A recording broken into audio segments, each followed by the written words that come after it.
The wind tore through the pass like something alive, and the man on the black horse knew he had perhaps an hour before the cold took him whether he wanted it to or not. His fingers had gone stiff around the reins. His cloak, soaked through since the river crossing at dusk, had stopped being a shield against the weather and had become part of the storm itself, heavy and clinging and useless. He did not know this stretch of road. He did not know the name of the village he was riding toward, only that a farmer 3 miles back had pointed a shaking hand into the dark and said there was an inn ahead, if the traveler could still find his way to it. He found it by luck more than sight, a low building with a crooked sign swinging so hard in the wind that the chain holding it screamed with every gust. Warm light bled out from behind shuttered windows. He nearly wept at the sight of it. Inside the inn, Ilara Voss was banking the fire for what she believed would be the last time that night. Her father had left 11 days ago to settle accounts in the eastern towns, and he was not due back for another week at least, which meant the inn, the ledgers, the 2 remaining guest rooms, and the stubborn old fireplace that smoked if you did not feed it exactly right, were all hers to manage alone. She was 19, capable in the way that only necessity can make a person capable, and she had long since stopped being afraid of empty houses and long nights. What she had not stopped being afraid of, if she was honest with herself, was the particular kind of loneliness that came with a storm like this one, when the whole world seemed to have shrunk down to just her, 4 walls, and a fire that refused to behave. She heard the door before she heard the knock. The wind slammed it open half a foot before a gloved hand caught it and pushed it fully wide, and a man stumbled through, bringing half the storm in with him. Ilara was on her feet immediately, iron poker still in hand, some old instinct telling her to be ready for anything a night like this might bring to her door. But the man who stood dripping onto her floorboards was no threat. He was, if anything, barely standing. He looked at her with the particular blankness of someone who has spent the last several hours simply trying to survive the weather and has not yet reorganized his mind around the fact that he has succeeded. "Forgive the intrusion," he said, and even exhausted. His voice carried an unusual precision, each word placed with care, as though speaking clearly cost him something, but he refused to let the storm rob him of it. "I saw your light. I would not have troubled you otherwise." "You're not troubling anyone," Ilara said, setting the poker aside and crossing the room toward him. "Sit down before you fall down. Here, by the fire." She said it without thinking, the way she said most practical things, but as she said it she remembered that the only good seat left by the fire, the one chair angled just right to catch the heat without the smoke, was the one she herself had been sitting in only a moment before. There was another bench across the room, but it sat in a draught that crept in under the shutters, and no one who had just crawled out of a night like this deserved to sit in a draught.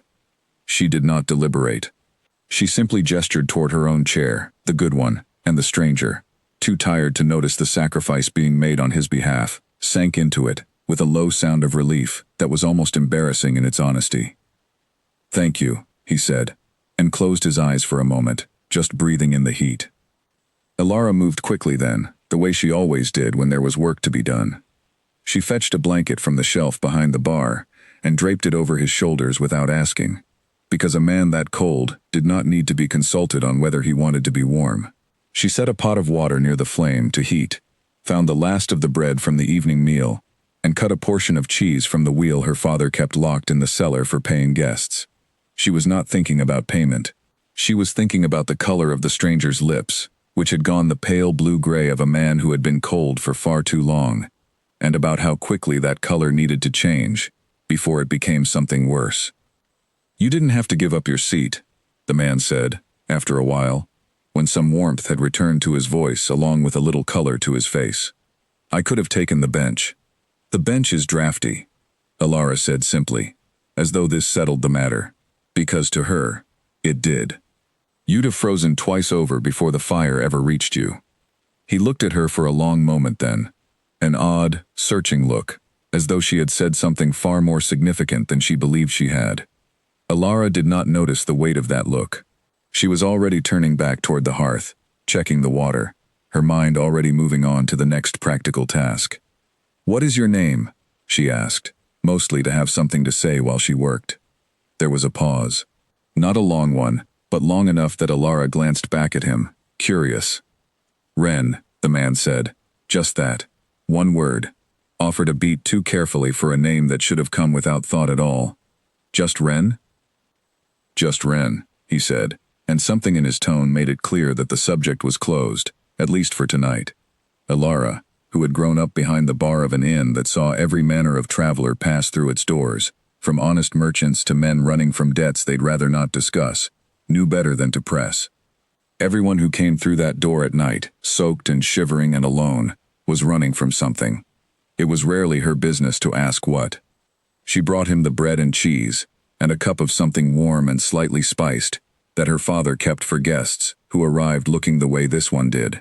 Ren took it with both hands, as though the warmth of the cup itself was a small miracle, and ate slowly, methodically, the way a man eats who has learned somewhere along the way not to take food for granted, even when it is only bread and cheese offered by a stranger at midnight. "You run this place alone?" he asked, once some of the food had settled and his voice had steadied further. "My father owns it. He's traveling," Ilara said. "I manage things while he's gone." "That's a great deal of responsibility for someone your age." "I'm 19, not a child." There was no offense in her voice, only the flat correction of someone who had heard this comment before and found it tiresome rather than insulting. "I meant no disrespect," Ren said quickly, and there was something in his face, a flicker of genuine concern that he had caused offense, that struck Ilara as strange. Most men who stumbled in from a storm were too consumed with their own misery to worry over whether they'd said the wrong thing to an innkeeper's daughter. This one seemed almost anxious about it, as though her opinion of him mattered a great deal more than it reasonably should, given they had known each other for less than a quarter of an hour. "None taken," she said, and softened it with something close to a smile. "Most people your age who show up here alone at night aren't doing anything particularly wise either. I've stopped judging." That earned her the first real reaction she had gotten from him all night, a short, surprised laugh, quickly suppressed, as though laughing were a habit he had recently and reluctantly given up. "Fair," he admitted. "I suppose I can't argue with that."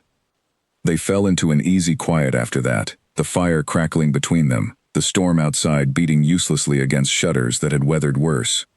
Ilara busied herself with small tasks, refilling the woodpile by the hearth, checking that the door was properly barred against the wind, straightening a stack of ledgers that did not particularly need straightening. She was aware, in the back of her mind, of the stranger watching her, not in a manner that unsettled her, but in the manner of someone observing something he did not fully understand, and found himself curious about despite himself. "You work very hard," he said eventually, when she paused near the fire to warm her own hands, which had grown cold from being so long away from it. "It's not hard work. It's just work," Ilara said. "There's a difference. Hard work is when you resent it. This is just what needs doing." "That's a generous way to look at labor." "It's a practical way to look at labor," she corrected. "Resentment doesn't get the wood chopped or the ledgers balanced. It just makes the chopping and the balancing feel worse while you do them anyway." Ren studied her for a long moment, an expression crossing his face that Ilara could not quite place, something between admiration and a kind of wistfulness that seemed far too heavy for the simple statement she had made. "I wish more people understood that," he said quietly, almost to himself. "Where I come from, resentment is practically a language everyone is fluent in." "And where do you come from?" Ilara asked, glancing at him with open curiosity now. The question hung there for a moment too long. Ren's eyes flicked toward the shuttered window, toward the door, toward anything but her face, and Ilara understood, with the quiet instinct of someone who had spent her whole life reading travelers, that she had wandered close to whatever it was he was running from. "Somewhere far from here," he said finally, carefully. "And somewhere I am not eager to discuss tonight, if you'll forgive me." "I will," Ilara said easily, and meant it. She was not the sort to force a door that someone else had chosen to keep shut. "You don't owe me your history because I gave you bread and a fire." "No," Ren agreed, and something in his voice sounded almost sad about that fact, as though he wished, in some strange way, that he did owe her more, that the debt between them ran deeper than a warm meal on a cold night. "But I find myself wanting to tell you anyway, which is unusual, for me." Ilara raised an eyebrow at that, amused, despite the odd weight of his words. Well, When you decide you're ready, I'll be here to listen. For now, eat your bread before it goes cold, and then I'll show you to a room. You'll want proper rest before the storm breaks." He obeyed, finishing the meal with a quiet, grateful diligence, and Alara watched the color slowly return fully to his face, watched the shivering ease from his shoulders, watched a stranger transform, hour by hour, from a half-frozen shape at her door into something closer to a person, tired and guarded, but undeniably present. Later, as she led him up the narrow stairs by candlelight to the smaller of the two guest rooms, Ren paused at the threshold and turned back to her. "Thank you," he said, and it did not sound like the empty courtesy travelers so often offered on their way out the door. It sounded weighted, deliberate, as though he was thanking her for something far larger than a seat by the fire and a piece of bread. "You didn't need to give me your place by the hearth. Most people wouldn't have." "Most people haven't spent 19 winters running an inn," Alara said, though something in his tone made her pause at the door a moment longer than she'd intended. "You looked half-frozen. It seemed the obvious thing to do." "It wasn't obvious to me," Ren said quietly. "Not where I've spent my life. Kindness like that isn't usually so freely given." Alara did not know quite what to say to that, so she said nothing, only gave him a small nod and turned to go, leaving the candle in its holder by his door. But, as she made her way back down the narrow stairs toward the fire that was, for the first time all night, entirely her own again, she found herself turning his words over in her mind, wondering what manner of life a person had led where a simple seat by a fire could feel like such an extraordinary gift. She did not know, not yet, that the man sleeping in her father's smaller guest room carried a name far grander than Ren, or that the storm outside her window was the smallest of the storms he had ridden away from that night.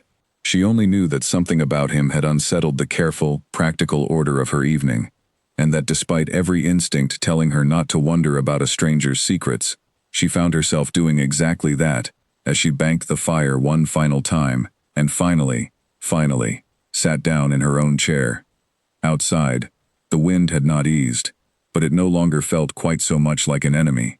Alara closed her eyes, listening to the old inn settle around her, the familiar creak of timber, the distant rattle of shutters, and beneath it all, faint and steady, the sound of a stranger's breathing through the thin wall above her, a sound that told her, for reasons she could not fully explain, that whatever storm had driven him to her door was far from finished with either of them.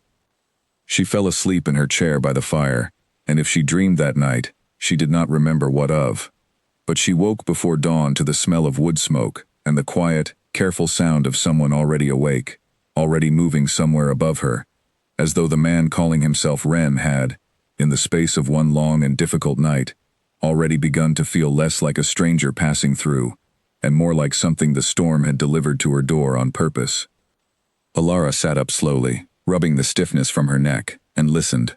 The footsteps above her were careful, deliberate, pausing every so often as though the man walking them were trying not to wake her. It was a small thing, that consideration, but it struck her as unusual all the same.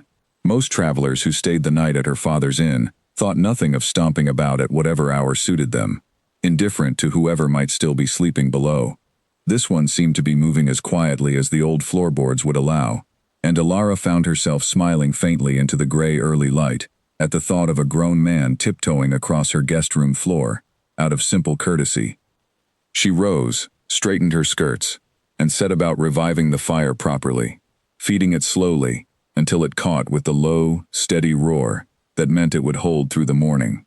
The storm outside had finally spent itself some time before dawn, leaving behind a heavy, dripping quiet, the kind that always followed a bad night, as though the whole world needed a moment to recover before it dared to move again.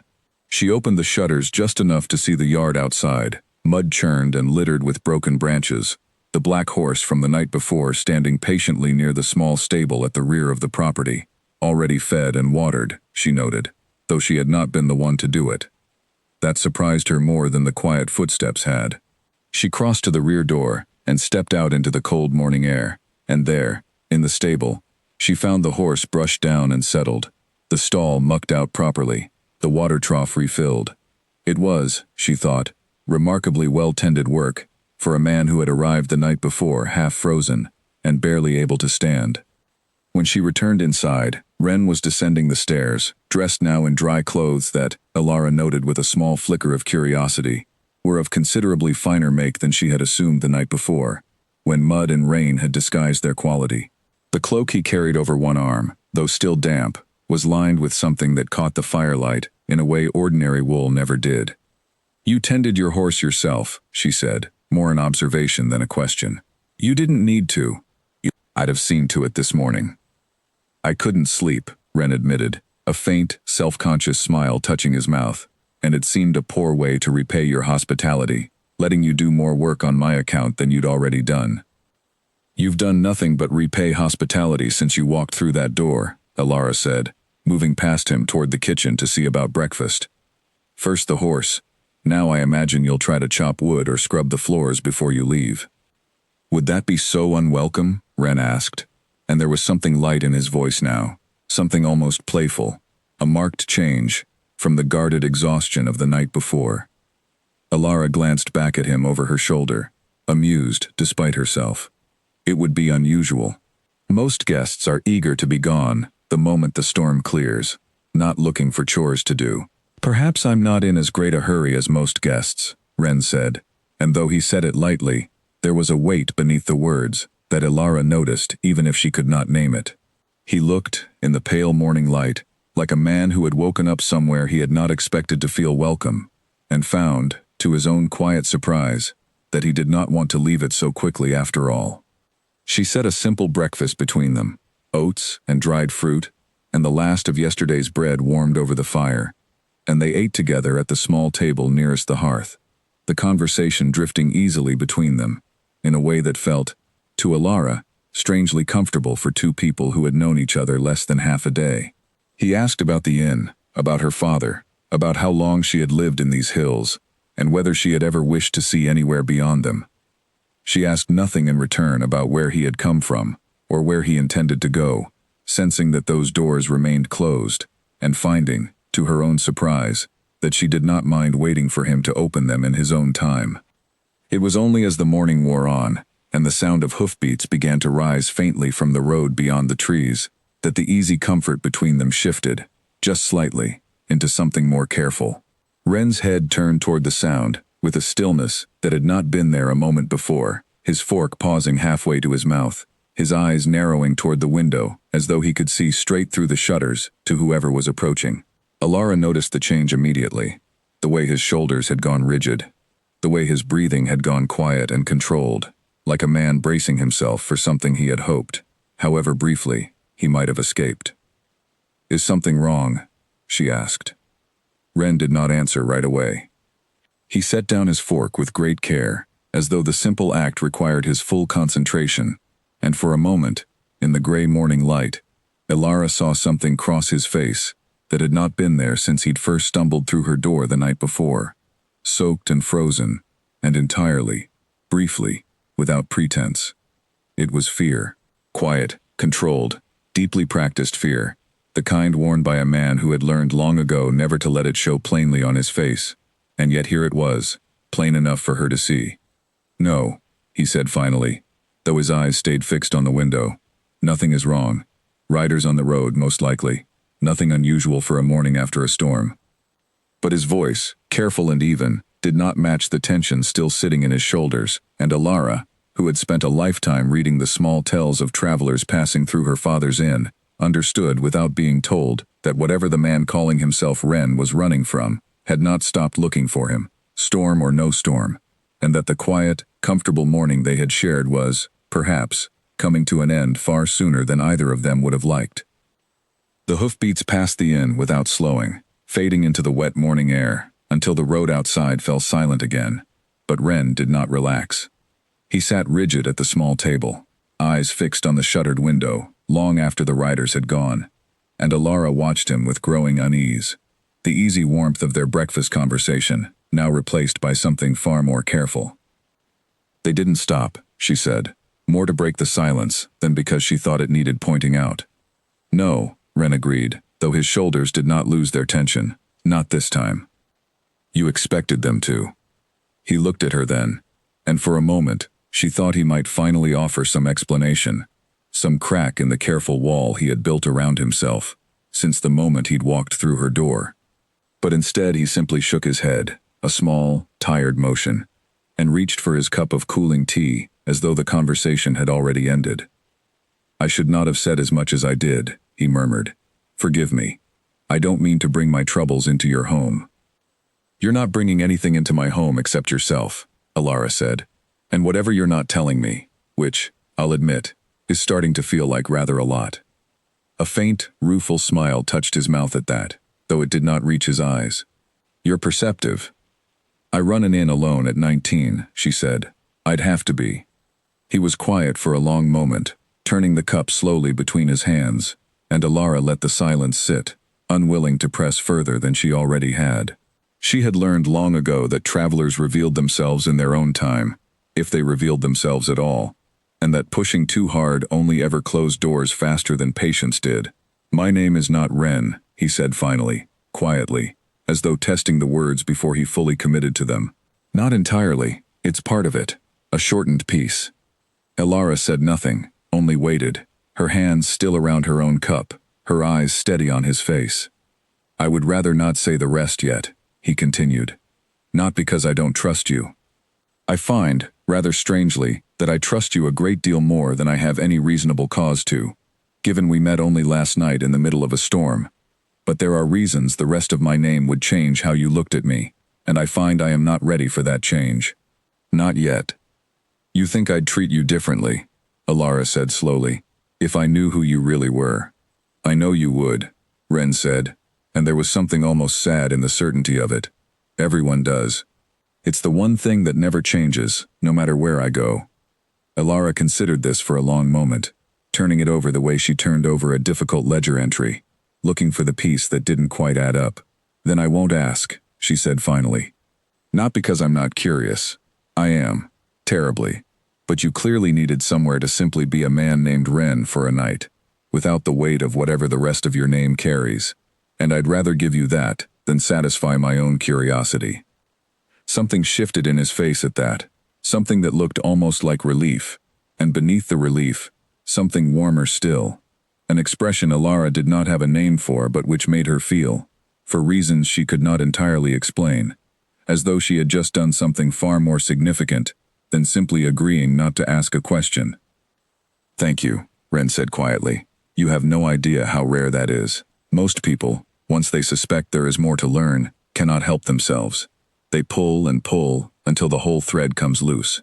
"I'm not most people," Alara said, with a small, wry smile. "Ask my father. He says I'm far too stubborn to be curious about the wrong things."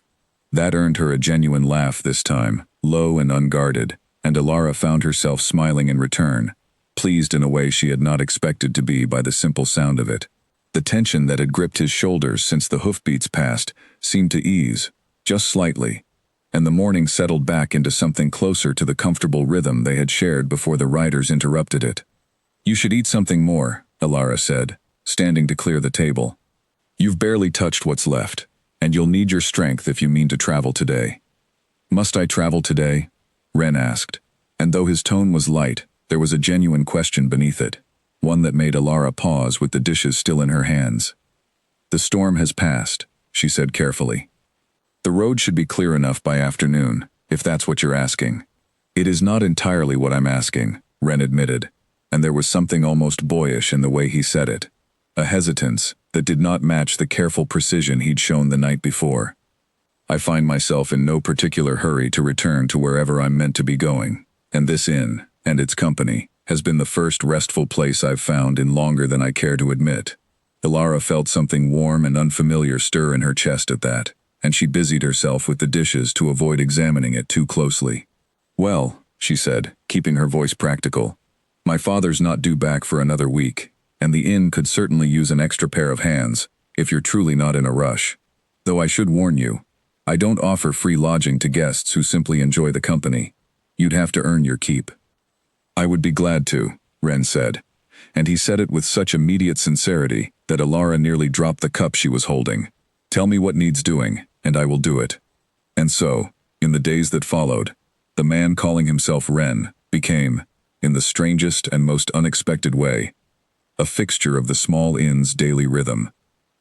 He chopped wood with a diligence that suggested he had rarely done such work before, but was determined to master it regardless, blistering his palms in the process, and refusing, with a stubbornness that made Alara laugh more than once, to complain about it. He helped her mend a section of fence that had come loose in the storm, holding the posts steady while she hammered them into place, listening with genuine interest as she explained which repairs mattered most before winter set in fully. He learned, slowly and with considerable patience on Alara's part, how to properly bank a fire so it would hold through the night without smoking the room, a skill he took to with an almost comic seriousness, as though it were the most important lesson he had ever undertaken.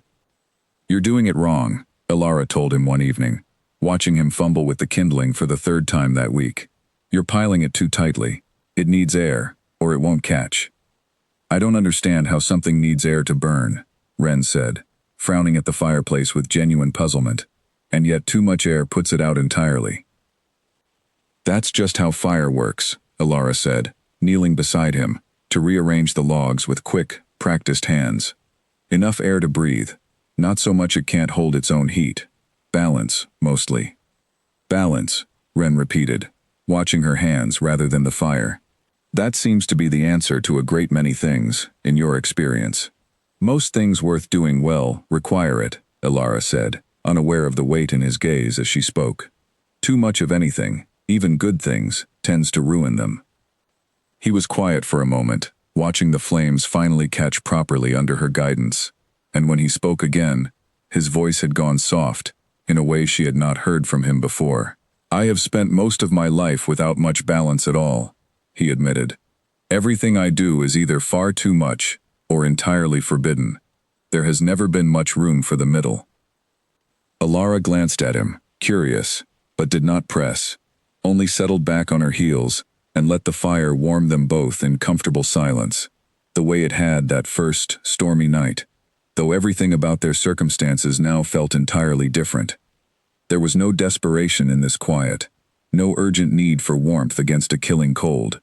There was only the easy, unhurried comfort of two people who had somehow, in the space of a few short days, become something like friends, though neither of them had quite named it as such yet.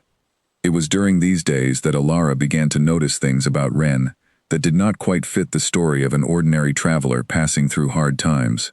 His hands, though blistered now from unfamiliar labor, had clearly never done such work before he'd arrived at her door, the calluses forming fresh and raw rather than old and settled. His manner of speech, careful and precise even in casual conversation, carried an education that few common travelers possessed. And once, when she had teasingly asked whether he knew how to dance, expecting a simple no, he had answered instead with a strange, wistful look and a description of a particular formal dance, so detailed and specific that it could only have come from someone who had learned it in a proper court, rather than a village square. She said nothing of these observations aloud, filing them away instead the way she filed away everything else about him, curious but patient, willing to let the full picture reveal itself when he was ready to show it to her. But she found herself, more and more, looking forward to the moments they shared by the fire each evening, when the day's work was done, and the inn had settled into quiet, and Ren, tired and unguarded in the firelight, seemed more willing than at any other hour to let slip small pieces of the man he kept so carefully hidden the rest of the time. "Tell me something true," she said one such evening, the fire low and warm between them, the rest of the inn silent around them. "Not your name, not where you're from, just something true about yourself that isn't tangled up in secrets." Ren considered this for a long moment, watching the flames. "I am afraid of very little," he said finally, "except disappointing people who trust me. That fear, I confess, follows me everywhere I go, and I have never quite managed to outrun it." "That's not nothing," Alara said softly. "That's rather a lot, actually." "Perhaps," Ren said, and for the first time since he'd arrived, he let himself look at her fully, openly, without the careful guardedness that colored so much of his manner. "Your turn. Tell me something true." Alara thought for a long moment, surprising herself with how much she wanted to answer honestly. "I used to be afraid I'd spend my whole life exactly like this," she admitted. "Behind this bar, tending this fire, watching travelers pass through on their way to somewhere more interesting, and never once being the one who got to leave. "And now?" Ren asked quietly. "Now I'm less certain that leaving is what I actually want," Elara said. And though she did not look at him as she said it, the words hung in the firelit quiet between them, heavier than either of them was quite ready to acknowledge. A small, honest admission that neither of them fully understood the weight of yet, though both would come to understand it soon enough. The days settled into a rhythm neither of them spoke of directly, though both seemed equally reluctant to disturb it. Mornings began with the fire and a simple breakfast, followed by whatever chores the inn demanded, and evenings ended, without fail, with the two of them seated near the hearth, trading small truths and smaller silences until the candle burned low and sleep finally claimed them both. Elara found herself waking earlier than she needed to, simply for the pleasure of the quiet hour before Ren rose, when she could watch the light change over the hills and think, without quite admitting it to herself, about how strange and welcome it was to no longer be entirely alone in this old inn. One afternoon, while they were repairing a section of the stable roof that the storm had loosened, Ren nearly lost his footing on the wet shingles, and Elara, without thinking, grabbed his arm to steady him, her fingers closing around his wrist with a strength that surprised them both. For a moment neither of them moved, balanced together on the sloped roof, the autumn wind pulling at their clothes, and something passed between them that neither of them had words for yet, something that made Elara's breath catch in a way that had nothing to do with the height or the danger of the moment. "Careful," she said, finally, releasing his arm and stepping back to a safer angle, her voice a touch unsteady. "I am trying to be," Ren said, and there was a strange double meaning in the way he said it, as though he was speaking of more than simply his footing on a wet roof. They finished the repair in a silence that felt different from their usual comfortable quiet, charged now with something neither of them was ready to name, and that evening, by the fire, the conversation between them carried a new hesitance, a new awareness of the distance, or lack of it, between where they sat. "Elara," Ren said eventually, breaking a silence that had stretched longer than usual. "May I ask you something that might seem forward?" "You may ask," Elara said, setting aside the mending she had been pretending to focus on. "I make no promises about answering." "Do you regret it?" he asked, "giving up your seat that first night, letting a stranger into your home, into your days, without knowing anything real about him?" Elara considered the question seriously, the way she considered most things, turning it over before she answered. "No," she said finally, "I don't regret it.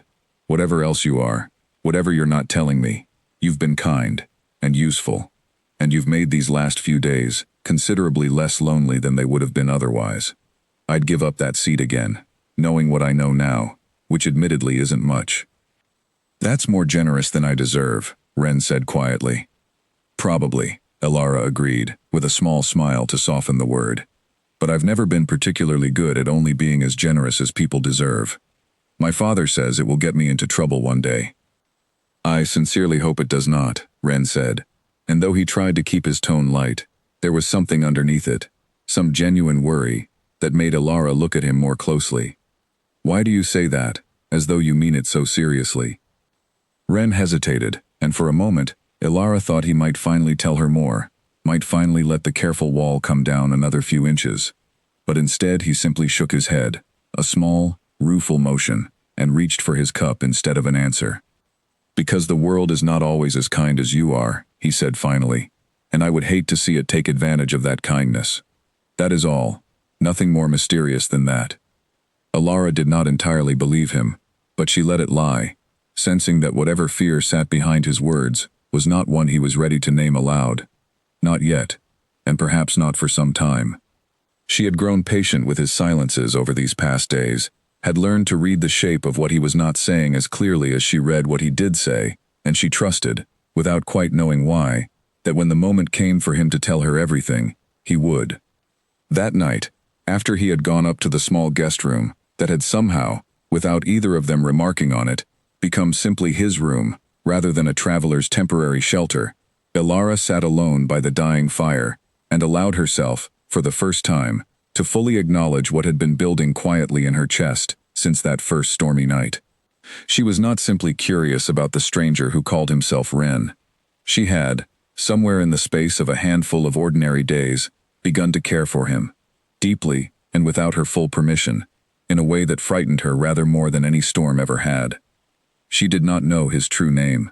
She did not know what he was running from, or what waited for him wherever he was meant to be. She knew only that he had walked into her life half frozen and full of secrets, and that despite every practical instinct she possessed, she found herself hoping, quietly and stubbornly, that whatever storm eventually came to reclaim him would take rather longer than expected to arrive. Morning came gray and quiet, the kind of light that made the whole valley look softer than it truly was, and Alara woke to the smell of bread already baking, which meant Wren had risen before her again, as he had every day that week.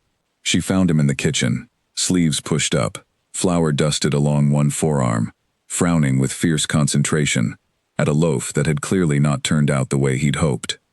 "It's too dense," he said, before she'd even said good morning, holding up the offending loaf as though it had personally wronged him. "I followed your instructions exactly." "You didn't let it rise long enough," Alara said, laughing despite herself, as she took the loaf from his hands and turned it over, inspecting it with the practiced eye of someone who had been baking bread since she was old enough to reach the counter. "Patience, Wren. Bread doesn't care how eager you are. It rises when it's ready, not when you want it to." "That seems to be a recurring theme in your kitchen," Wren said, wiping flour from his hands with a rag. "Everything requires more patience than I currently possess." "You've gotten better," Alara said, setting the loaf aside to salvage what she could of it. "A week ago, you couldn't tell kindling from firewood. Now you're only failing at bread, which is a considerable improvement." "I'll take the compliment, faint as it is," Wren said, and the easy warmth between them, now familiar as an old habit, settled comfortably over the kitchen as they worked together to prepare a proper breakfast from what remained of his attempt. It was during this breakfast, as the two of them sat close by the fire finishing the last of the salvaged bread, that Alara noticed something had shifted in Wren's demeanor since the day before. He seemed lighter somehow, less burdened, as though some private decision had settled over him in the night and left him steadier for it. She did not ask directly what had changed, having learned by now that direct questions rarely earned direct answers from him, but she watched him carefully, curious, while he ate. "You seem different this morning," she said eventually, when the silence between them had stretched long enough that she felt she could raise the observation without seeming to pry. Wren looked up at her, and something in his expression softened further, warmer and more open than she had yet seen it. "I've been thinking," he said, "about what you said, about balance, about not needing everything to be either too much or forbidden entirely.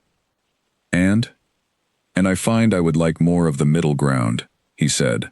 "More days like these, simple ones. Ones where the worst problem I face is an under-risen loaf of bread rather than the weight of things I cannot yet speak of." Alara felt something warm bloom in her chest at that, though she kept her voice carefully light. "Well, you're welcome to as many of those days as you'd like, so long as you're willing to keep chopping wood and mending fences in exchange for them." "I would chop considerably more wood than is strictly necessary, if it meant more mornings like this one," Wren said, and though he said it with a small, teasing smile, there was an unmistakable sincerity beneath the words that made Alara's breath catch, just slightly, before she busied herself clearing the table to hide it. Their days continued in this fashion for some time, filled with small labors and smaller confessions, each one bringing them a little closer without either of them quite naming what was growing between them. Wren learned to properly split logs without nearly losing a finger in the process. Alara taught him to recognize which herbs in the small garden behind the inn were worth harvesting before the frost took them, and he listened to her explanations with a focus that suggested he genuinely wanted to remember every detail, rather than merely tolerating a lesson to pass the time. One afternoon, while gathering the last of the autumn vegetables, Wren asked her something that had clearly been on his mind for some while. "Have you never wanted to leave this place?" he asked, kneeling beside her in the dirt, his hands, now properly calloused, working carefully through the rows of root vegetables she'd shown him how to harvest without damaging the plants. "To see something beyond these hills?" Alara considered the question honestly, the way she tried to consider most things he asked her. "Sometimes," she admitted, "when I was younger, I used to watch the travelers who passed through, and wonder what waited for them beyond the pass. Cities, courts, places with more than a handful of houses and one crooked road. She paused, brushing dirt from her hands. But my father needed help here, and someone has to keep the fire burning, quite literally. And over time, the wondering faded into something more like acceptance. I don't think I truly resent it, but I won't pretend I've never imagined something different. What did you imagine? Ren asked, and his voice had gone quiet, careful, as though the answer mattered to him more than the casual tone of the question suggested. Foolish things, mostly, Elara said, with a small, self-conscious laugh. Grand halls, music I'd never heard before, meeting people who knew things about the wider world that I could never learn from travelers passing through for one night at a time. She shook her head, embarrassed now at how much she was revealing. Childish dreams. Not the sort of thing a practical innkeeper's daughter admits to a man she's known less than a fortnight. I don't think they're foolish at all, Ren said, and something in his tone made her look up at him properly. He was watching her with an expression she couldn't quite name, something between admiration and a deep, quiet ache, as though her words had touched some old wound he carried without her knowing it. I think they sound rather wonderful, actually, and considerably more honest than most of the dreams people confess to me. You say that as though a great many people have confessed their dreams to you, Elara said, teasing gently, trying to lighten the sudden weight that had settled over the conversation. Not as many as you'd think, Ren said. Most people, when they speak to me, are careful, guarded. They tell me what they believe I want to hear, rather than what they actually feel. He paused, looking back down at the vegetables in his hands. You've never once done that. Not since the night we met. I find I value it more than I know how to properly express. Elara did not know what to say to that, so she said nothing, only continued working beside him, in a silence that had grown warmer rather than awkward, filled with an understanding that neither of them was quite ready to speak aloud. Later that same day, needing supplies that the inn's small garden could not provide, Elara asked Ren to accompany her into the nearby village, a short walk down the muddy road toward the cluster of houses and shops that served the surrounding farms. He hesitated at the request, his earlier ease dimming slightly at the suggestion, and Elara noticed the change immediately. You don't have to come, she said. I only thought you might welcome a change from chopping wood. No, I'll come, Ren said, though he pulled the hood of his borrowed cloak a little higher as they set out, and his eyes moved constantly along the road ahead and the tree line beside it, watchful in a way that reminded Elara sharply of that first morning, when the hoofbeats on the road had frozen him mid-bite over breakfast. The village, when they reached it, was small and unremarkable, a handful of shops clustered around a well, a blacksmith's forge sending up thin smoke at the far end, farmers and their wives moving between stalls with baskets of the last autumn produce. Ordinary, unremarkable, the kind of place that saw the same faces year after year, and rarely troubled itself over strangers. And yet Ren moved through it as though every face might recognize him, every glance might be the one that undid him, his shoulders drawn tight beneath the cloak, his conversation with the shopkeepers clipped and careful in a way that felt, to Elara, like watching a man perform ordinariness rather than simply live it. You're doing it again, she murmured to him quietly, once they'd stepped away from the baker's stall with their purchases, looking at everyone as though they might already know something about you. Habit, Ren admitted, low enough that only she could hear. A difficult one to break, even here, even with you. No one in this village has any reason to look twice at you, Elara said gently. You're simply a man helping an innkeeper's daughter carry her purchases home. That's all anyone here sees. I hope you're right, Ren said, though his eyes still moved toward a group of riders watering their horses near the well, tracking their movements with a wariness that made Alara's own stomach tighten in sympathy, wondering, not for the first time, just how heavy a burden he was carrying, beneath the borrowed cloak and the careful, practiced calm. They made their way back toward the inn without incident, the riders at the well paying them no attention at all, and by the time the inn's crooked sign came back into view, some of the tension had eased from Ren's shoulders, though not entirely, as though he had simply postponed whatever fear had gripped him in the village, rather than truly set it aside. Elara said nothing further about it, sensing that pressing the matter would only draw the wall back up between them, but she found herself watching him more closely for the rest of the afternoon, piecing together, slowly and without meaning to, just how large and dangerous the secret he carried truly was. That evening, as they sat together by the fire once more, Ren turned to her with a seriousness that made her set aside the mending in her lap entirely. "Alara," he said, "I want to tell you more. About who I truly am. I've wanted to for days now, and each day I find another reason to delay it, and I think, if I'm honest, the reasons are simply that I'm afraid of how it will change things between us." Alara's heart quickened, though she kept her voice steady. "You don't have to tell me anything before you're ready." "I know," Ren said, "but I find I would rather you know the truth from me, freely given, than learn it some other way, by accident or by force of circumstance. You deserve that much at least, after everything you've given me without asking for anything in return." He drew a slow breath, and Alara watched him gather himself, watched the careful precision return to his manner, though this time it seemed less like guardedness, and more like the deliberate care of a man about to hand someone something fragile and important. "My full name," he said quietly, "is not simply Ren. It is considerably longer, and it comes attached to a great many obligations I did not choose, and have spent most of my life resenting."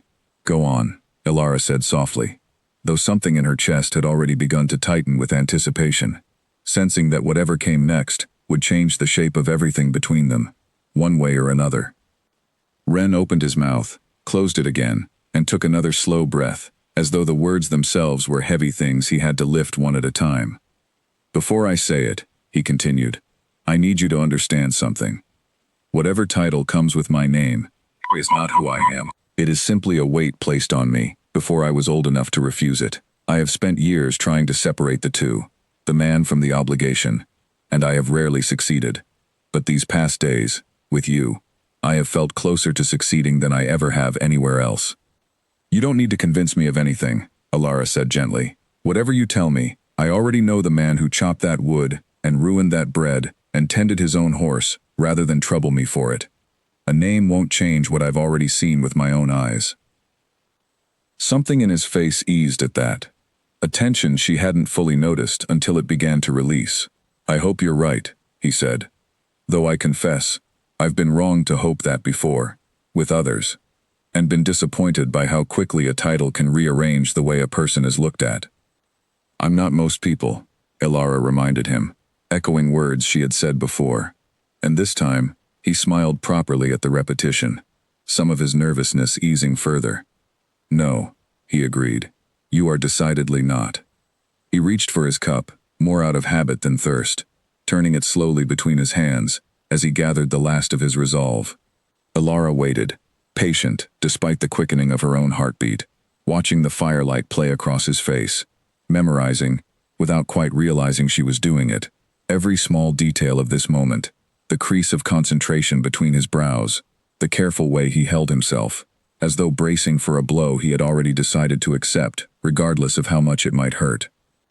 "There is also the matter of why I left in the first place," he added, almost as an afterthought, though Alara sensed it was anything but incidental. "It is not simply that I grew tired of my obligations. There was a specific reason, a specific night, when I understood I could no longer continue pretending that the life laid out for me was one I could survive living.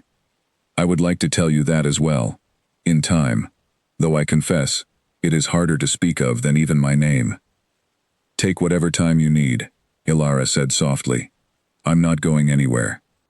"Neither I find am I," Ren said, glancing around the small, familiar room, the fire, the worn furniture, the quiet comfort of a place that had become, in a handful of days, something closer to home than any grand hall he had ever known. Which is, in itself, rather remarkable, given how eager I have been to leave every other place I have ever lived. Alara felt the warmth of that admission settle over her like the heat from the fire itself, and for a moment, the two of them simply sat together in the comfortable quiet, the weight of the coming confession suspended between them, neither entirely dreading it nor entirely eager to rush toward it, content instead to let this last ordinary moment stretch a little longer, before everything between them inevitably changed.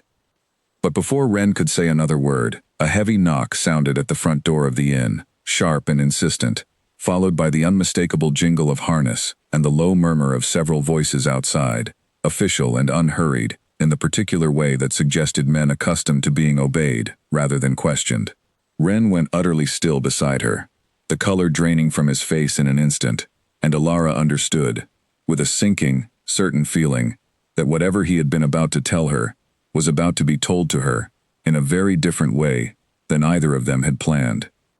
The knock came again, harder this time, and a voice called out from beyond the door, formal, and clipped in a manner that carried authority, even through solid wood.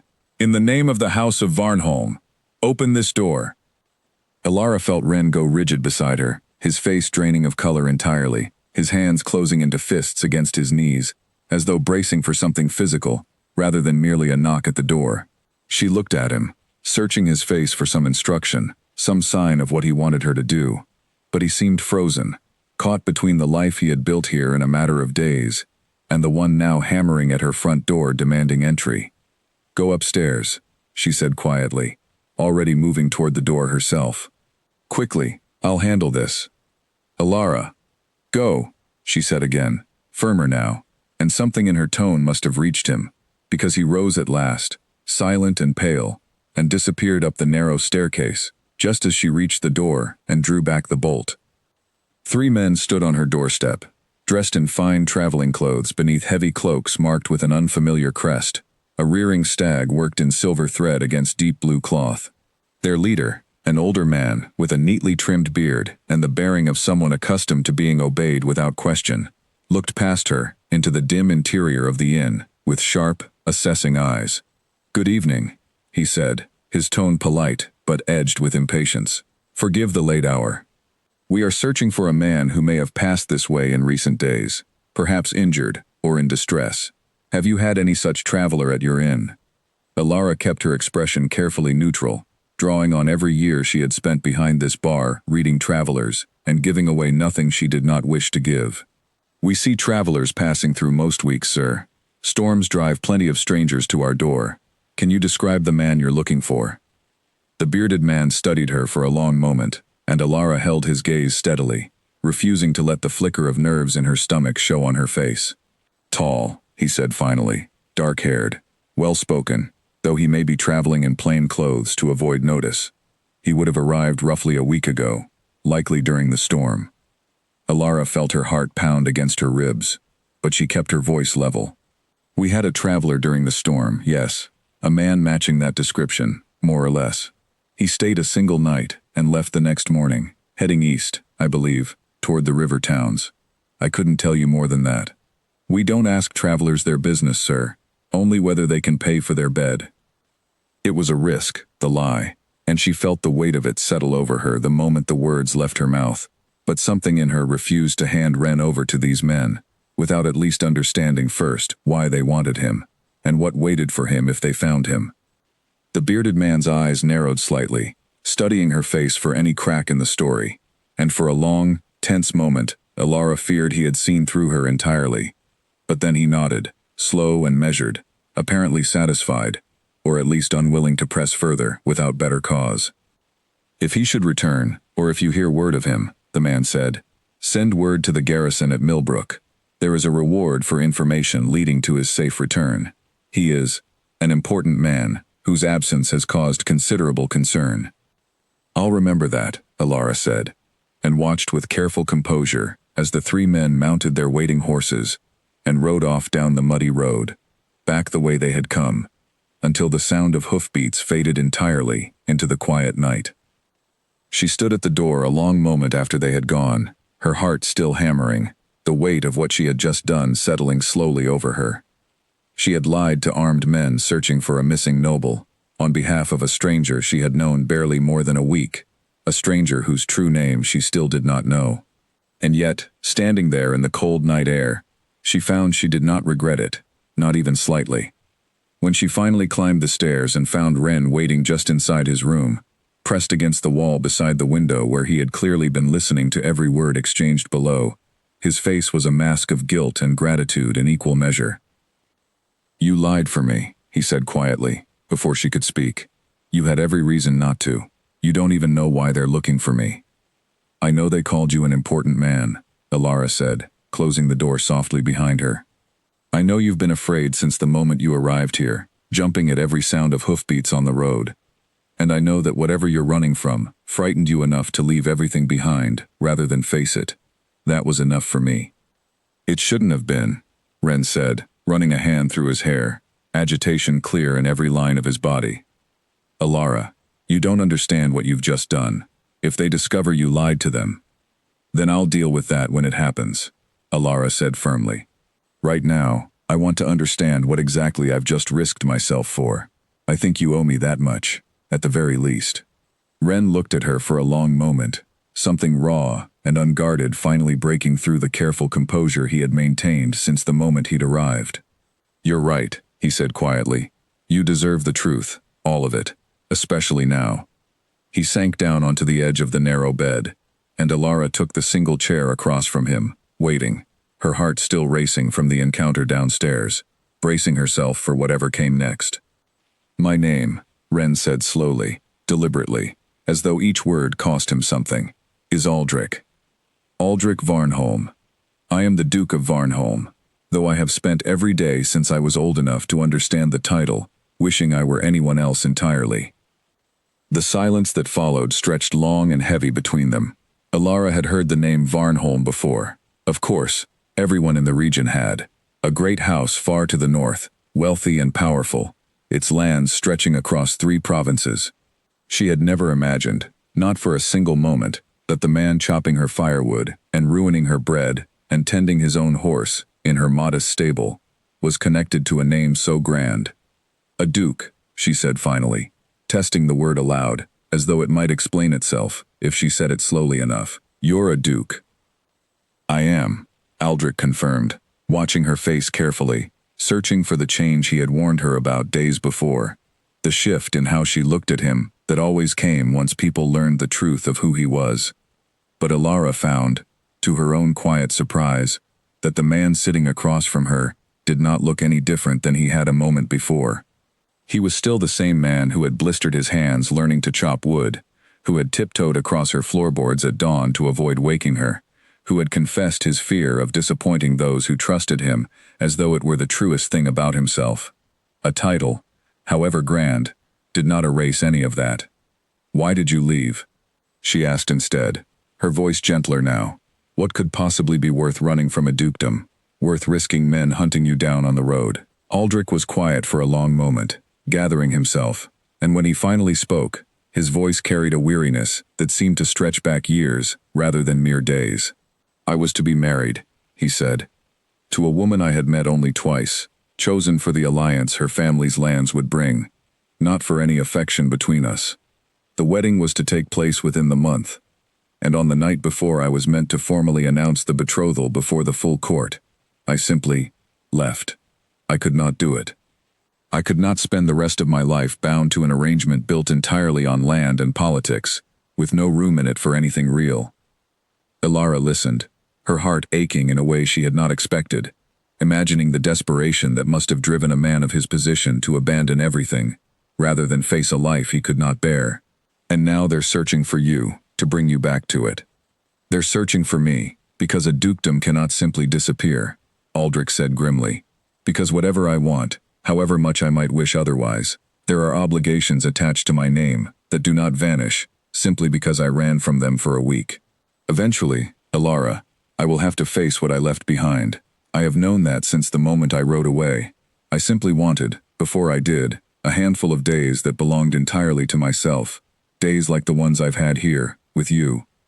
Alara felt her chest tighten at the quiet honesty of that admission, understanding now the full weight of what those ordinary mornings and evenings by the fire had truly meant to him, and understanding too, with a growing unease, that the peace they had built together in this small inn was far more fragile than either of them had wanted to believe. What happens now? She asked, after a long silence, needing to understand the shape of the danger they were both now standing in.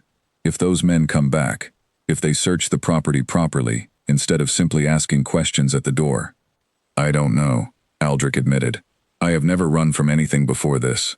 I don't know how long I can reasonably expect to remain hidden, or what price there might be for you, for helping me do it. That thought troubles me more than any danger to myself. I made my own choice, Alara said firmly. You didn't ask me to lie to those men. I did that because I wanted to. Because whatever you're running from, you deserved the chance to tell me the truth in your own time, rather than have it torn from you by strangers, with swords at their belts. You are far too generous for your own good, Aldrich said, though there was something warm beneath the words, something that sounded almost like wonder. I have known dukes and courtiers who would not have shown me half the courage you showed those men tonight, and they had considerably less to lose by doing so.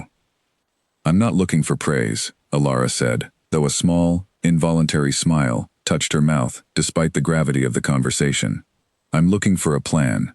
Those men mentioned a reward. That means others in the village might grow curious enough to look more carefully than a duke's own soldiers did. We can't simply pretend the danger has passed because they rode away tonight. Aldrich nodded slowly, some of the raw vulnerability in his expression giving way to a more focused, practical concern, as though her steadiness had given him something solid to hold on to. You're right. I should not remain here, not openly, not the way I have been. If anyone in the village recognizes me now, having seen the soldier's description, it could bring considerable trouble to your door. I'm not asking you to leave, Alara said quickly, surprising herself with the speed of her own protest. I only meant we need to be more careful. Perhaps you keep to the inn itself for now, rather than the village. Perhaps we say, if anyone asks, that you're my father's hired hand, brought on to help while he's away. That could work, Aldrich said slowly, considering it. Though I confess, Alara, even setting aside the danger, I find myself deeply reluctant to simply vanish from your life the moment the truth of my name becomes known to you. I had feared, since the moment I decided to tell you, that you would want nothing further to do with a runaway duke and all the trouble he carries with him. I told you before, Alara said softly, meeting his eyes steadily across the small room. A name doesn't change what I've already seen. You're still the man who ruined 3 loaves of bread trying to learn my methods. You're still the man who tended his own horse, rather than trouble me for the work. Duke or not, that's who I've come to know these past days, and that's not something a title can simply erase. Something shifted in Aldrich's face at that, a visible easing of tension that had clearly been building since the moment the soldiers first knocked at her door. He looked, for a moment, less like a man burdened by an enormous secret, and more like someone who had been given permission to breathe fully, for the first time, in longer than he cared to admit. Thank you, he said quietly. I do not think I have properly thanked you, not for tonight, and not for any of the days before it. You have given me more in a single week than most people offer in a lifetime, and you have done it while knowing almost nothing true about me at all. I knew enough, Alara said simply. I knew you were kind, and careful, and trying, in whatever small ways you could manage, to be a good and decent man, despite whatever weight you were carrying. That was always enough for me, long before I knew your name was Aldrich, rather than simply Wren. They sat together for a while longer in the quiet aftermath of the confession, the fire in the small room burning low, the danger of the evening slowly settling into something they could both, cautiously, begin to plan around, rather than simply fear. But even as they spoke of practical arrangements, of how best to disguise his presence and protect the fragile peace they had built together, Alara could not shake the growing certainty that whatever quiet happiness they had found in this small inn was living on borrowed time, and that sooner or later, the full weight of the world Aldrich had fled would find its way back to her door, regardless of how carefully either of them tried to prepare for it. In the days that followed the soldier's visit, the inn settled into a new rhythm, quieter and more careful than before, though no less warm between the two people at its center. Aldrich no longer accompanied Alara into the village, staying instead within the walls of the inn and its immediate grounds, and when the rare traveler passed through seeking a bed for the night, he kept to the kitchen or the stable, introduced simply as Wren, a hired hand helping while Alara's father traveled. The lie sat uneasily with both of them, but neither could think of a safer alternative, not yet. What surprised Alara most, in those days, was how little the truth of his title actually changed between them. She had half expected, once she knew he was a duke, that some invisible wall would rise, some new awkwardness settling over their conversations, some reminder that the man before her belonged to a world so far removed from her own that friendship, let alone anything deeper, was simple foolishness. Instead, she found the opposite. Aldrich, having finally set down the weight of his hidden name, seemed lighter than she had ever seen him, freer with his laughter, more willing to speak plainly about the life he had left behind, as though the act of confession itself had loosened something that had been wound tight inside him for years. "Tell me about her," Alara said one evening, gathering her courage as they sat together, mending a torn blanket by the fire. "The woman you were meant to marry. What was she like?" Aldrich considered the question for a long moment, his needle pausing mid-stitch. "Composed," he said finally. "Intelligent, in her own way. We spoke perhaps 4 times in total, always in the presence of others, always about matters of trade or land, never about anything that might have told either of us who the other truly was, beneath the arrangement. I do not think she wanted the marriage any more than I did, though neither of us was given much choice in the matter. Do you think she was relieved when you left?" "I hope so," Aldrich said quietly. "I would rather she find happiness with someone chosen freely, as I hope, in time, to do the same. I did not run from her, not truly. I ran from the entire shape of the life laid out for both of us, a life built on ledgers and alliances, rather than any real understanding between 2 people." Alara nodded slowly, understanding more than she perhaps should have about the loneliness embedded in that kind of arrangement. "It sounds like a lonely way to live," she said, "surrounded by people, and yet never truly known by any of them." "It was," Aldrich agreed, "until I arrived at your door, half frozen and entirely without pretense, and found myself, for the first time in longer than I can remember, actually known by someone. It is a strange thing, to be seen so plainly after years of being looked at only for what I represent, rather than who I am." The words settled over Alara, like warmth from the fire itself, and she found herself setting aside the mending entirely, turning to look at him fully in the firelight. "You are seen," she said softly. "I see you, Aldrich, Duke or not, running or not. I see the man who sits beside me now, and I find I like him a great deal." Something passed between them then, unspoken, but unmistakable. A warmth that had been building quietly since that first stormy night, and had finally grown too large to remain entirely unacknowledged. Aldrich reached out, slowly, as though giving her every opportunity to pull away, and took her hand in his calloused fingers, still healing from unfamiliar labor, closing gently around hers. "I did not expect this," he admitted quietly. "When I fled that night, I expected exhaustion, danger, perhaps capture, and a forced return to a life I could not bear. I did not expect to find something worth staying for, something that made the danger feel almost secondary to the fear of one day having to leave it behind." "Then don't think about leaving," Alara said, though even as she said it, she knew the words were more hope than certainty. "Not yet. Let's simply have today, and worry about tomorrow when it actually arrives." They sat together like that for a long while, hands joined, the fire burning low, the quiet comfort of the evening settling over them both, like a blanket against whatever cold waited beyond the inn's walls. And though neither of them spoke of it directly, both understood, in that shared silence, that something had shifted permanently between them. A line crossed that could not easily be uncrossed, regardless of what obligations still waited for Aldrich somewhere beyond the safety of these 4 walls. In the days that followed, their closeness deepened in small, quiet ways. Aldrich took to finding excuses to work near wherever Alara happened to be, content simply to share the same space, even when their tasks did not require it. Alara, in turn, found herself lingering over conversations that could easily have ended sooner, reluctant to let the evenings close before she had learned one more small truth about the man beside her. He told her, over the following nights, pieces of his childhood that he admitted he had never shared with anyone else, not even those closest to him at court. He spoke of a mother who had died when he was young, leaving him to be raised largely by tutors and stewards rather than any real family warmth, and of a father whose love had always felt conditional on performance, on proper bearing, on the careful maintenance of a ducal reputation that left little room for the ordinary mistakes of childhood. "I used to practice my signature for hours," he admitted one evening, an odd, rueful smile touching his mouth. Not because it mattered particularly how a young boy signed his name, but because my father believed a duke's signature ought to be perfect from the earliest possible age.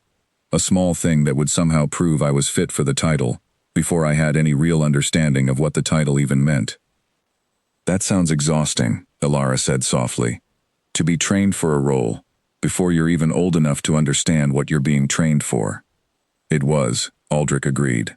And it never truly stopped.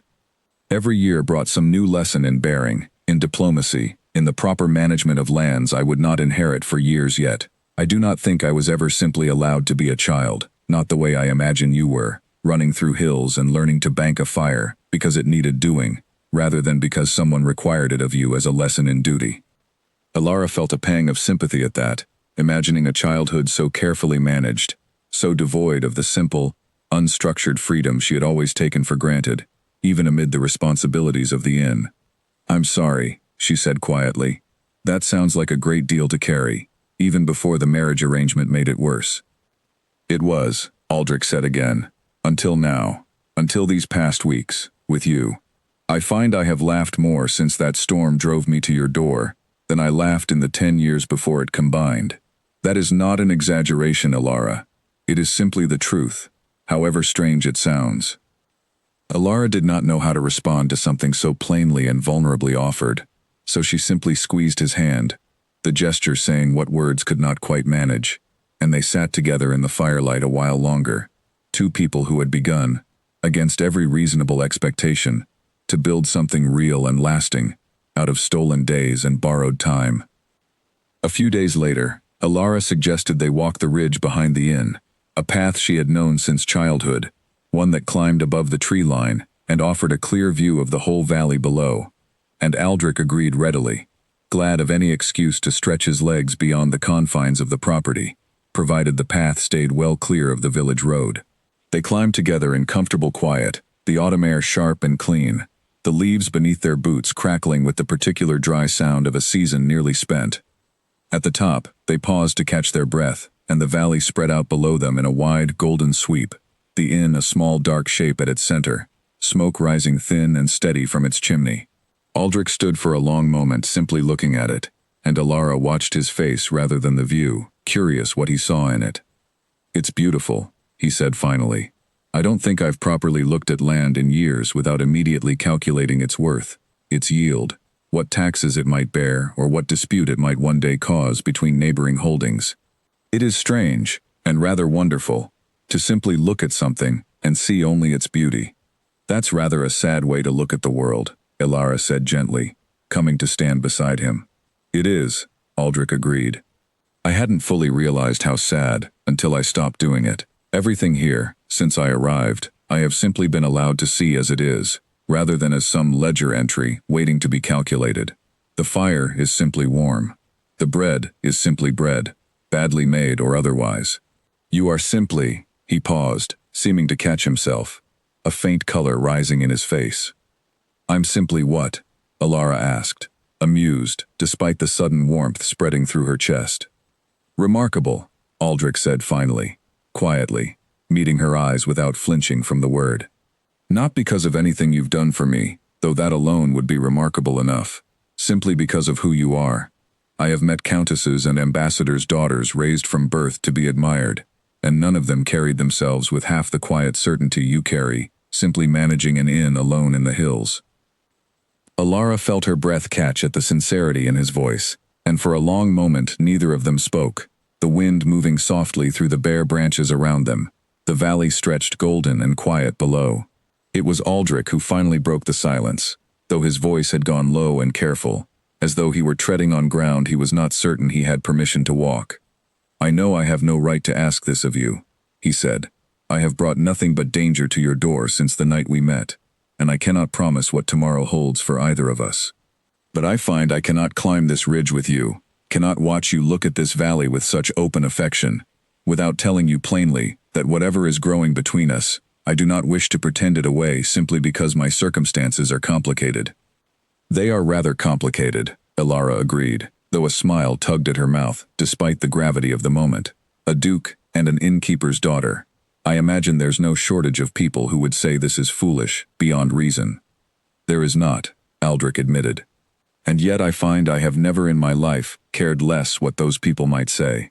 Alara looked at him for a long moment, weighing the risk of what she was about to say against the quiet certainty growing steadily in her chest since that first stormy night. Neither have I, she said finally. Whatever comes next, Aldrich, whatever your world eventually demands of you, I don't regret a single day of these past weeks. I'm not certain I could regret them even if I tried. They stood together on the ridge a while longer. The valley spread golden and endless below them. And when they finally began the walk back down toward the inn, their hands found each other without either of them quite deciding to reach first, fingers linking together as naturally as though they had always belonged that way. Two people who had found, against every reasonable expectation, something worth risking everything to protect. The weeks that followed the walk on the ridge settled into something Alara had never quite dared to hope for. A quiet, steady happiness built from ordinary days that felt, each one, like a small and private gift. Aldrich remained at the inn, careful still to avoid the village and any traveler who might recognize the description the soldiers had left behind. But within the boundaries of the property, he moved with an ease that Alara had not seen in him during those first uncertain days. He had grown genuinely skilled with the axe by now, no longer blistering his palms, but working with the steady rhythm of someone who had simply needed practice, rather than any natural gift. He had mastered the fire completely, no longer needing her guidance to keep it burning clean through the coldest nights. And he had, much to both their amusement, finally produced a loaf of bread that Alara pronounced, with only the smallest exaggeration, genuinely good. "I want you to understand," she told him, tearing off a piece and chewing thoughtfully, "that this is a momentous occasion. I did not expect to see the day." "I'll have you know I practiced in secret," Aldrich admitted, pride evident in every line of his posture. 3 failed loaves, while you were seeing to the accounts, simply so I could surprise you with a 4th attempt worth eating. Dedication, Alara said, laughing. "I suppose a duke does have certain advantages when it comes to stubbornness." "It has very little to do with being a duke," Aldrich said, "and everything to do with wanting to make something you would actually enjoy, rather than something you were simply too polite to criticize." It was in these small moments, scattered throughout the ordinary rhythm of their days, that Alara found herself falling more completely into whatever this was growing between them, something she no longer bothered trying to name carefully or hold at arm's length. She had stopped pretending, at least to herself, that her feelings for Aldrich were anything less than deep and genuine, and though the danger of his position remained ever present, a shadow at the edge of every quiet evening, she found she could not bring herself to regret a single day of it.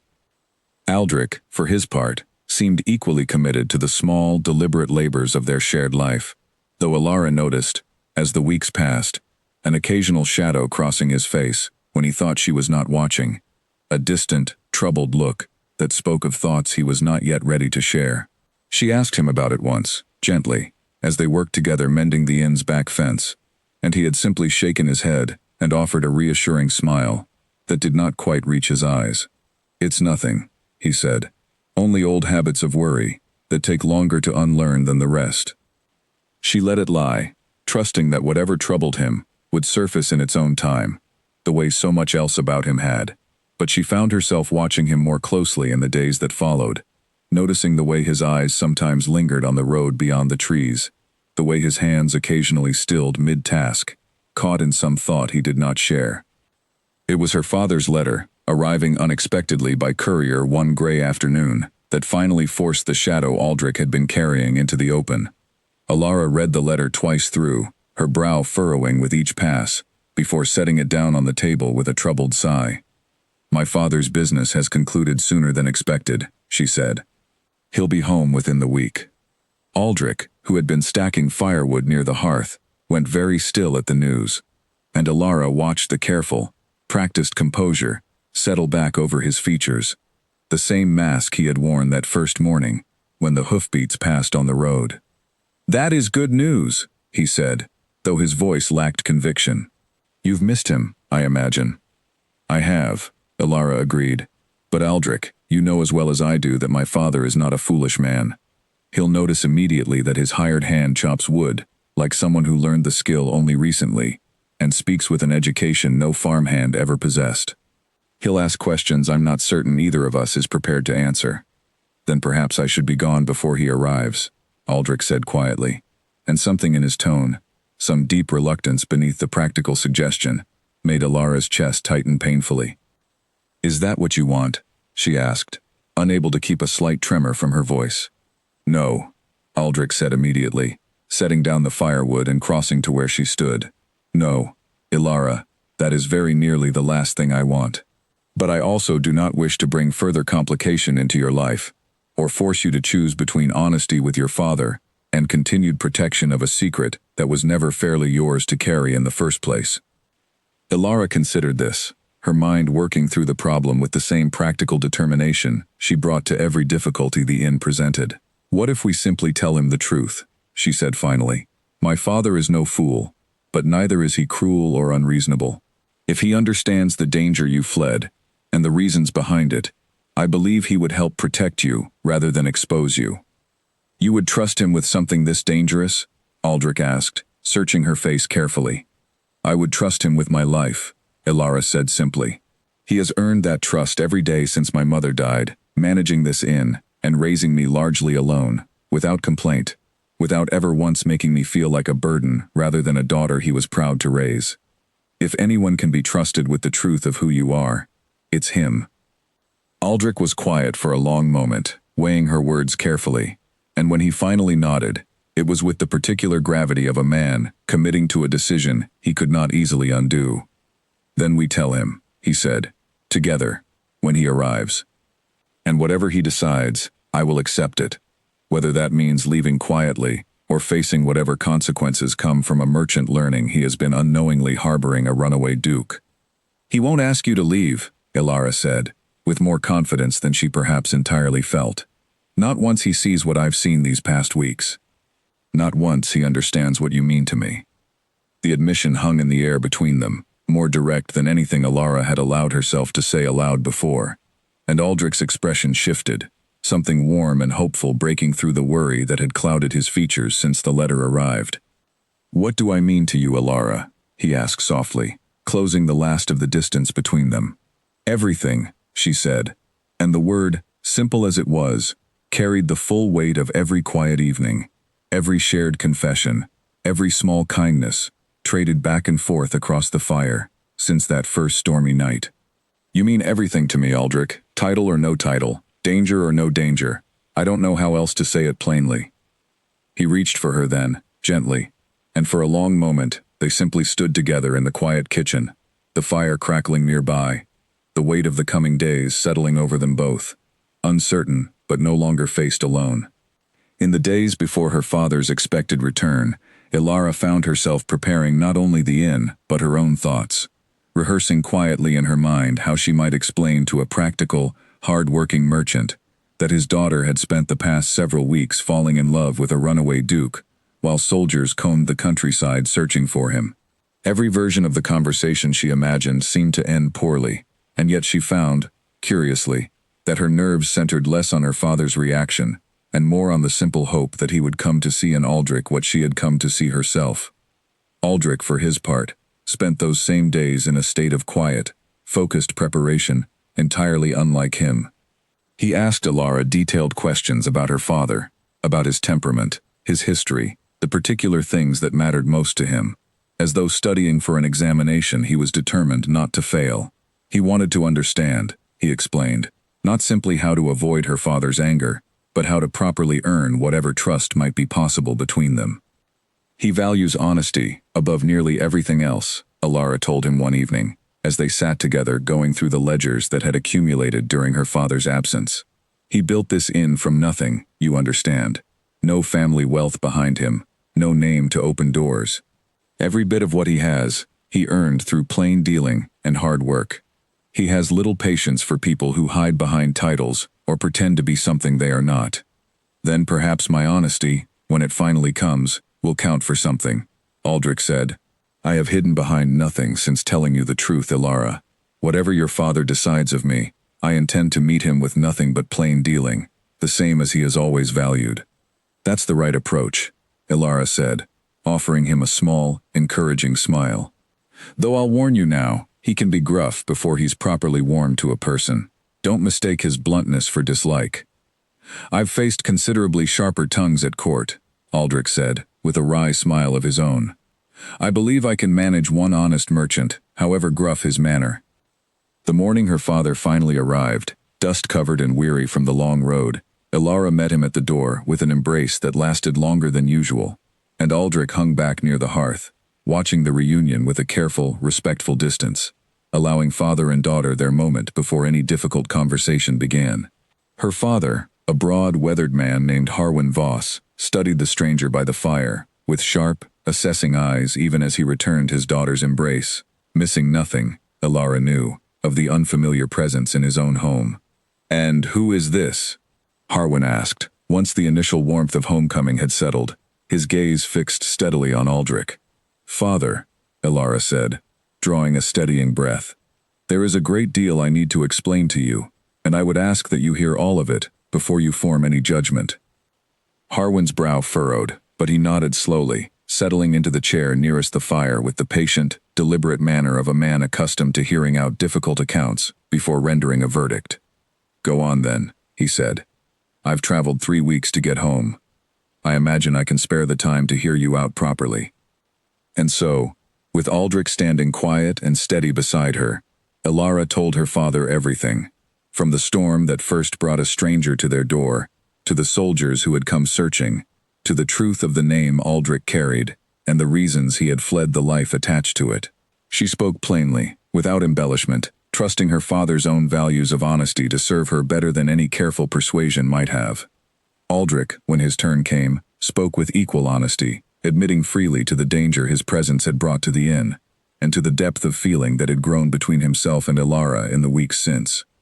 Harwin listened to all of it without interruption, his expression giving away little, and when the account finally finished, he sat quiet for a long moment, studying the man before him with the same careful assessment he might have given a questionable business proposal. "You understand," he said finally, "that harboring you here puts my daughter, and this inn, and everything I've built, in considerable danger." "I understand it fully," Aldrich said, meeting the older man's gaze without flinching. "And I would leave this very hour, sir, if you asked it of me, rather than see harm come to Ilara or to your household on my account." Harwin's eyes narrowed slightly, weighing the sincerity of the offer, and then, slowly, something in his weathered face began to ease, a grudging respect creeping into features that had been carefully guarded only moments before. "A man who offers to leave, rather than cause trouble," he said, "is not the same sort of man I expected to find sheltering in my daughter's kitchen." He glanced toward Ilara, something softer entering his gaze. "And you, girl, you truly care for him." "I do," Ilara said, without hesitation. "More than I've cared for anyone, father. I know the risks. I've weighed them every day since he arrived.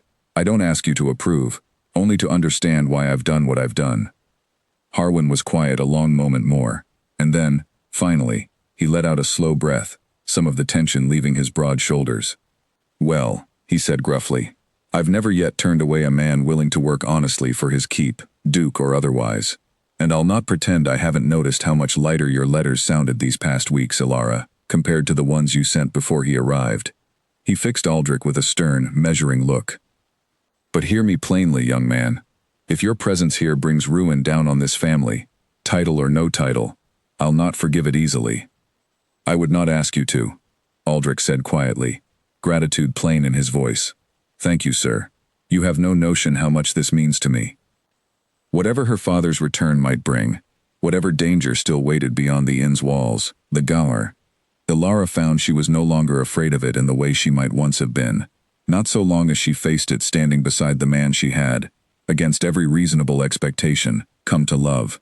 And now, with her father's cautious blessing added to her own certainty, that fear felt smaller still. With Harwin's cautious blessing settling over the inn like a second, sturdier roof, the weeks that followed took on a different quality entirely, one where Aldrich no longer needed to move through his days as a carefully guarded secret, but simply as a welcome, if unusual, member of the household. Harwin, true to his practical nature, wasted little time putting the Duke to work, testing him with tasks around the property that required genuine skill, rather than simple willingness. And Aldrich, to his credit, applied himself to each one, With the same stubborn determination, he had shown learning to bake bread, gradually earning something that looked, more each day, like genuine respect from the older man. He's not afraid of the work, Harwin admitted to Alara one evening, watching Aldrich struggle successfully through the repair of a stubborn cartwheel that had defeated 2 previous attempts. I'll say that much for him. Most men born to soft hands stay soft-handed their whole lives. This one seems determined not to. He's had a great deal of practice these past weeks, Alara said, smiling as she watched Aldrich wipe grease from his hands with evident satisfaction at the completed repair. Practice or not, Harwin said, a man's character shows plainly enough in how he handles difficulty, and difficulty he has not lacked, arriving here the way he did. I'll admit, girl, I had my doubts when you first told me the whole tale. I have fewer now. It was during this settled, hopeful stretch of days that Harwin, sitting one evening with the account books spread before him, raised a concern that had clearly been weighing on him since Aldrich's arrival first came to light. You understand, he said, addressing them both, that this peace we've found cannot last indefinitely. A dukedom does not simply forget its duke, however long he chooses to hide from it. Sooner or later, questions will be asked in places we cannot control, and answers will be demanded that none of us can safely provide forever. Aldrich's expression sobered at the observation, the easy warmth of recent weeks giving way to something more troubled. You're right, of course, he admitted. I have allowed myself these past weeks to imagine, foolishly perhaps, that the life I fled might simply fade away if I ignored it long enough. But a dukedom left without its duke does not resolve itself. There will be unrest among the tenants, disputes among the lesser lords who answer to Varnholme, decisions that require my authority, whether I wish to provide it or not. I have known this since the night I left. I have simply been unwilling to face it. What happens to a dukedom, Alara asked carefully, when its duke refuses to return? Eventually, the crown would be forced to intervene, Aldrich said grimly. Either compelling my return through more forceful means than a handful of soldiers asking polite questions at village inns, or stripping the title from my line entirely and granting it to some other family more willing to fulfill its obligations. Neither outcome would be gentle, and neither would spare the people who depend on Varnholme's governance for their safety and livelihood, people who have done nothing to deserve suffering for my personal unhappiness. The weight of this settled heavily over the small kitchen, and Alara found herself understanding, for the first time with full clarity, the impossible position Aldrich had placed himself in. His flight had not simply been an escape from an unwanted marriage. It had been, in its own quiet way, an abandonment of people who relied on him, however imperfect the system that bound them together might be. Then you'll have to return eventually, she said quietly, the words costing her more than she expected them to. Yes, Aldrich said, meeting her eyes steadily, despite the visible difficulty of the admission. I have known this for some time, Alara, though I have avoided speaking of it plainly, because I feared what it might mean for what has grown between us. I cannot abandon Varnholme forever. The people there did not choose their duke, any more than I chose my title, but they deserve better than a governor who simply vanishes into the countryside because his own life felt unbearable. Then what happens to us? Alara asked, and she hated the small tremor in her voice, even as she could not fully suppress it. Aldrich reached for her hand across the table, holding it firmly, despite the uncertainty clouding his own expression. I do not know precisely, he admitted, but I know that I do not intend to return to Varnholme and simply resume the life I fled, as though these weeks with you never happened. Whatever shape my return takes, Alara, I intend for you to be part of it, if you are willing. A duke and an innkeeper's daughter, Harwin said gruffly from across the room, not looking up from his ledgers, though his tone carried less skepticism than the words might have suggested. It's not exactly a match anyone would arrange on purpose. No, Aldrich agreed, it is not. But I have had a great many things arranged on my behalf throughout my life, sir, and I find I have very little faith remaining in the wisdom of arrangements made by people who never bothered to ask what I actually wanted. This, at least, would be a choice I made freely, for reasons that have nothing to do with land or alliance, and everything to do with the woman who gave up her own seat by the fire. For a stranger she owed nothing at all. Harwin looked up at that, studying the younger man for a long moment, with an expression Alara could not quite read, somewhere between skepticism and something warmer, more approving. Well, he said finally, I suppose stranger matches have worked out well enough before. Though I'll tell you plainly, young man, if you mean to make promises to my daughter, you'd best be prepared to keep them, dukedom or no dukedom standing in the way. I intend to keep every promise I make to her, Aldrich said, with a quiet, unwavering certainty that settled something anxious in Alara's chest. Whatever it costs me to do so. The conversation shifted after that toward more practical matters. The question of when and how Aldrich might safely announce his return. What explanation he might offer for his weeks of absence.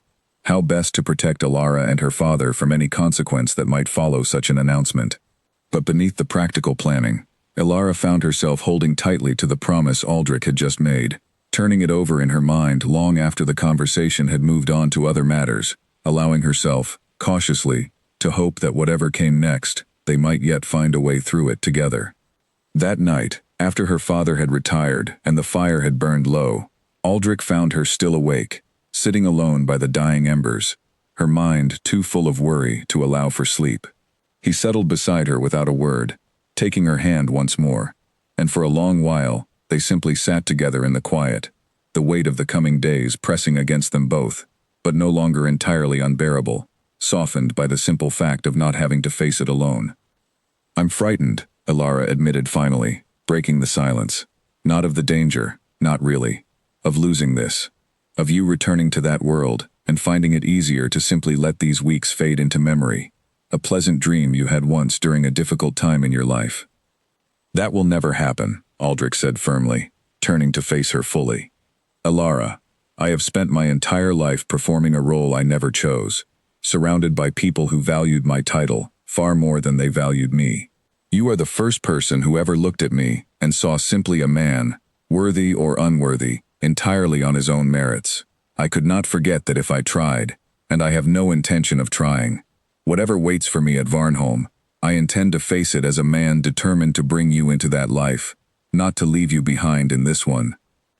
Alara let his words settle over her, warm and steady against the cold uncertainty of the days ahead, and though she could not know, not yet, exactly what shape their future might take, she found herself believing him fully.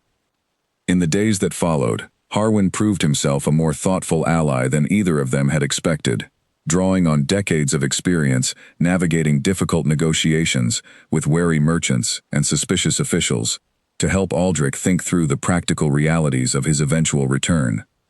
He asked pointed questions about the political landscape at Varnholme, about which lesser lords might prove loyal, and which might seize on any perceived weakness, about the precise wording Aldrich might use to explain his absence without inviting further scandal or doubt about his fitness to rule.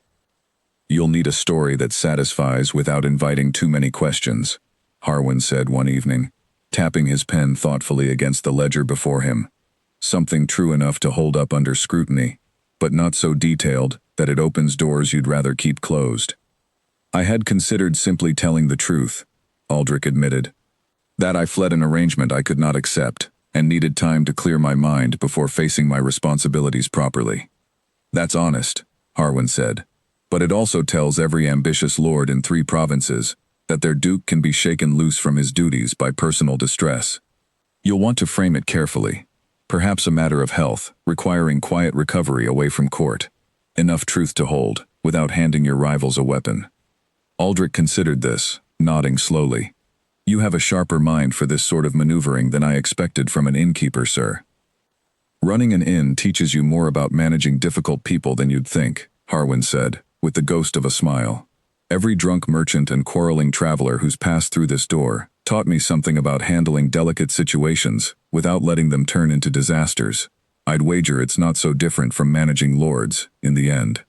Just better dressed. Alara, listening to the two of them work through the problem together, felt a fresh wave of gratitude for her father's steady, practical presence, and for the surprising ease with which he and Aldrich had begun to work, as something like partners, rather than reluctant strangers. It gave her a measure of hope she had not expected to feel, watching the careful architecture of Aldrich's return take shape around the kitchen table, built not on secrecy and fear, but on honest planning between people who had, against every expectation, come to trust one another.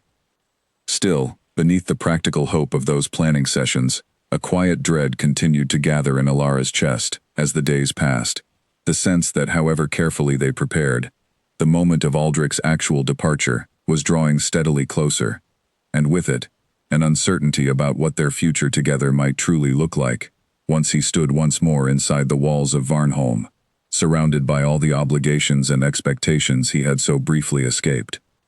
The letter arrived on a cold, clear morning, carried not by the rough soldiers who had come searching before, but by a single formal courier, dressed in the deep blue and silver of Varnholme's household colors, his manner grave, and his message unmistakably official. Alara watched from the kitchen window as Aldrich received the sealed parchment at the door, his face going carefully still in the way she had come to recognize as the mask he wore whenever the outside world pressed too close for comfort.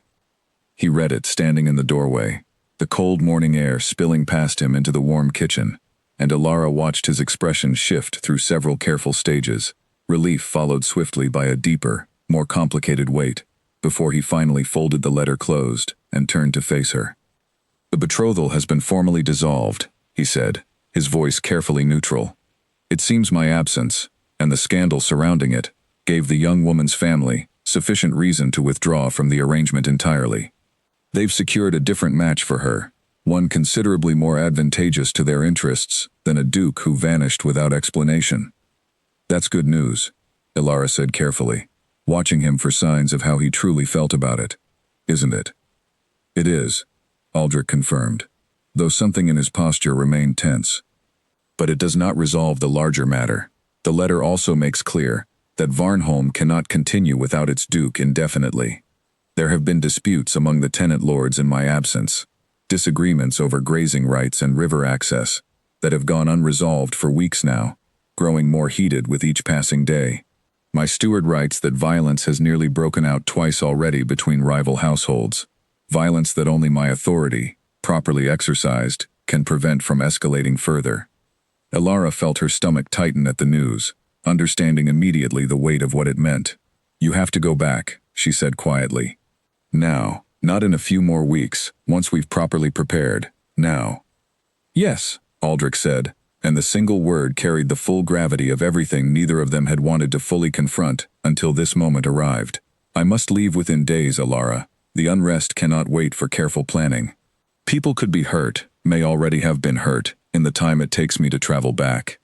The kitchen fell silent, except for the crackle of the fire, and Alara found herself gripping the edge of the table, steadying herself against news she had known was coming, and yet had not fully prepared her heart to receive regardless. "Then we should begin preparing immediately," she said, forcing steadiness into her voice. "Whatever needs doing before you leave." Aldrich crossed the room and took both her hands in his expression grave but resolute. "Alara, I need to ask you something, and I need you to answer honestly, without concern for what you believe I want to hear." "Ask, then," she said, though her heart had already begun to pound with anticipation of what might come next. "Do you wish to come with me?"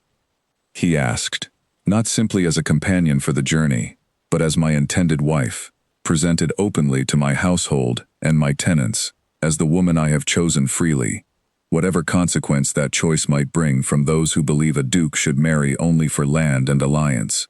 I know it is an enormous thing to ask, that it would mean leaving your home, your father, everything familiar to you, for a life surrounded by politics and scrutiny you have never had to navigate before.